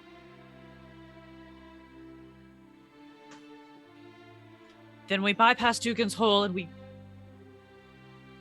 Wait, the road we moving. took goes straight to Brinshander, right? Yeah, it's up and over. Hold on. I think Yeah. I don't actually know where we are, though, so I couldn't say. And also, flying on a Nautilus ship did not help. Yeah. No. we just got to destroy the dragon heart. What's the best way to do that? Yep. Beat We the need shit to- out of it. Do we need? Yeah, but there's a whole bunch of Duragar in there, and some of them might be your clan. We don't want to hurt them. Yeah, it's tricky. I wish I had dynamite. What is the plan? Is there anything Die. here that would stop the dragon? Or allow us to control it if we could catch it? Nonsense controlling that thing. It is essentially a weapon. Is the If only we killed Zardarok with whatever boss lady, would she let you guys come with us to fight the dragon? Why would I want to fight that thing? You saw what it did to Nephra. It just went. It's like I just turn around and I just breathe lightning off in a random direction. Okay, at least I know my body will still be there. I literally turned it from Duragar to dust. I'm not going to just sit here and die in a hole full of Duragar. So, do you want me to go try to light up the forge, or do you want me to get going to try to alert 10 towns? Because I'm not staying to die here. I've already done this once with the Duragar. Renna died in the process. I'm not waiting. I don't think there's anything here that'll help us. Then I think let's we just need go. to go. We can come back for the Duragar later. We need to save 10 towns now. Great. Elspeth, again, still invisible, has not dropped it, is gonna go over to the tunnel, and anybody in her party who is kind of watching or whatever probably sees or hears like the bodies that we shoved in there, like one of them gets whooped out as she clears the way to start leaving. I'll ask, what's your name? My name is Colblack. Obrak. And you? The other name? Throd. Braun? Throd. Okay, well, hopefully we survive and we'll be back and we'll help you kill Zardarak because we need to kill him anyway, but we have to save 10 towns first. Okay, and as they answer that, could you guys cover up this? You came in through a hole. Could you guys just cover that up after we leave? persuasion check. Hey, otherwise, we had to come in through the front door. And going into the front door in Duragar places has not worked out well for us in the past. Shoot, turn off. I don't think I have much in persuasion. It's a 14 on the die. Hold on. Persuasion. Yeah, plus 115. Plus one. As you say that, as you exit out, Throttle's gonna be like, okay. As you all begin to make your way up and through the tunnel, through the hole, worming your way out. Wait, we're leaving? Narthis could be like, wait, what are we doing? Are we leaving? We can kill Zardarok later. We have our way in, but we need to save 10 towns first.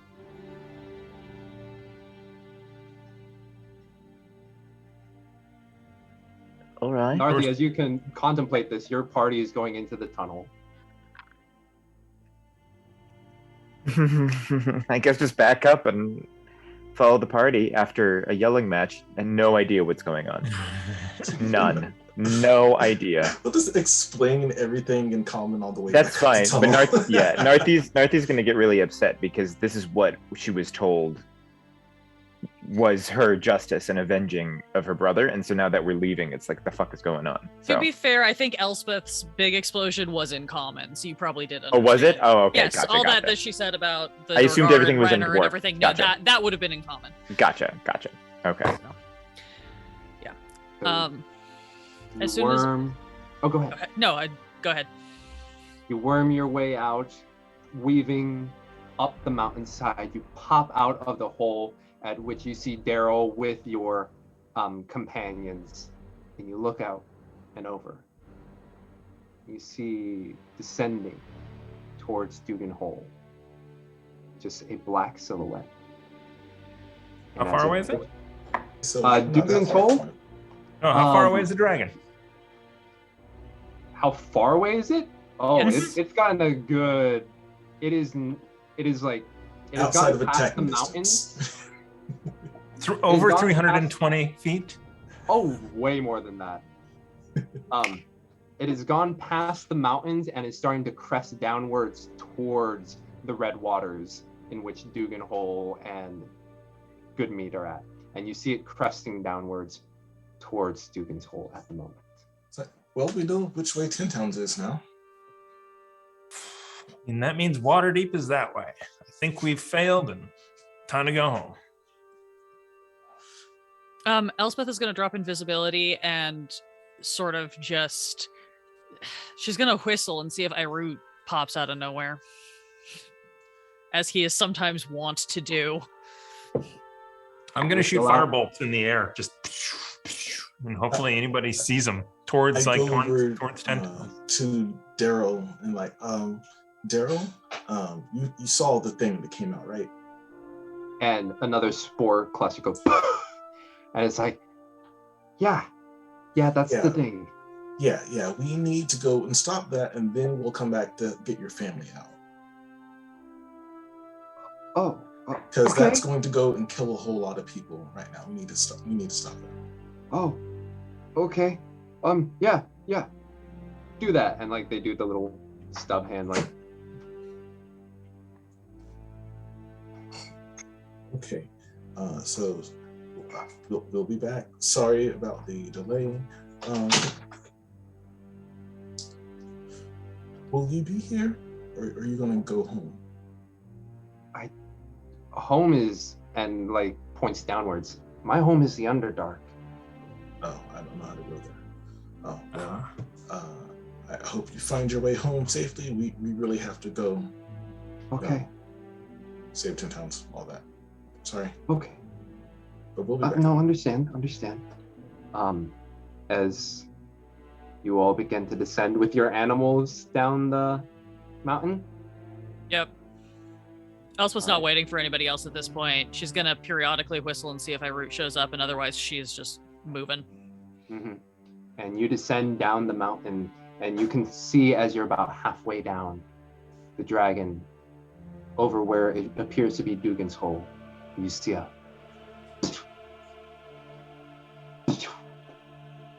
golden light just piercing the darkness. Occasionally you see a sweep of a black silhouette just crush through. You can see just like the sparking and scattering of wood. You continue to rush down, that desire to stop this thing pushing you further on and further on. And as you clear through basically the the tree line at the base of this mountain, you can see across the red waters the dragon making its way towards Goodby. As you stand there looking across, you hear coming along next side of you 3 sleds and a figure standing on top one of them. The other 2 piloted by kobolds. But this figure, human, female, tufted cloud of white hair framing her face and an eye patch that goes over her left eye. And standing over her right shoulder, a snowy white owl. Irut kind of looks towards you, and this figure says, "Hello, I believe you all will be needing some help." And that's where we're going to end today.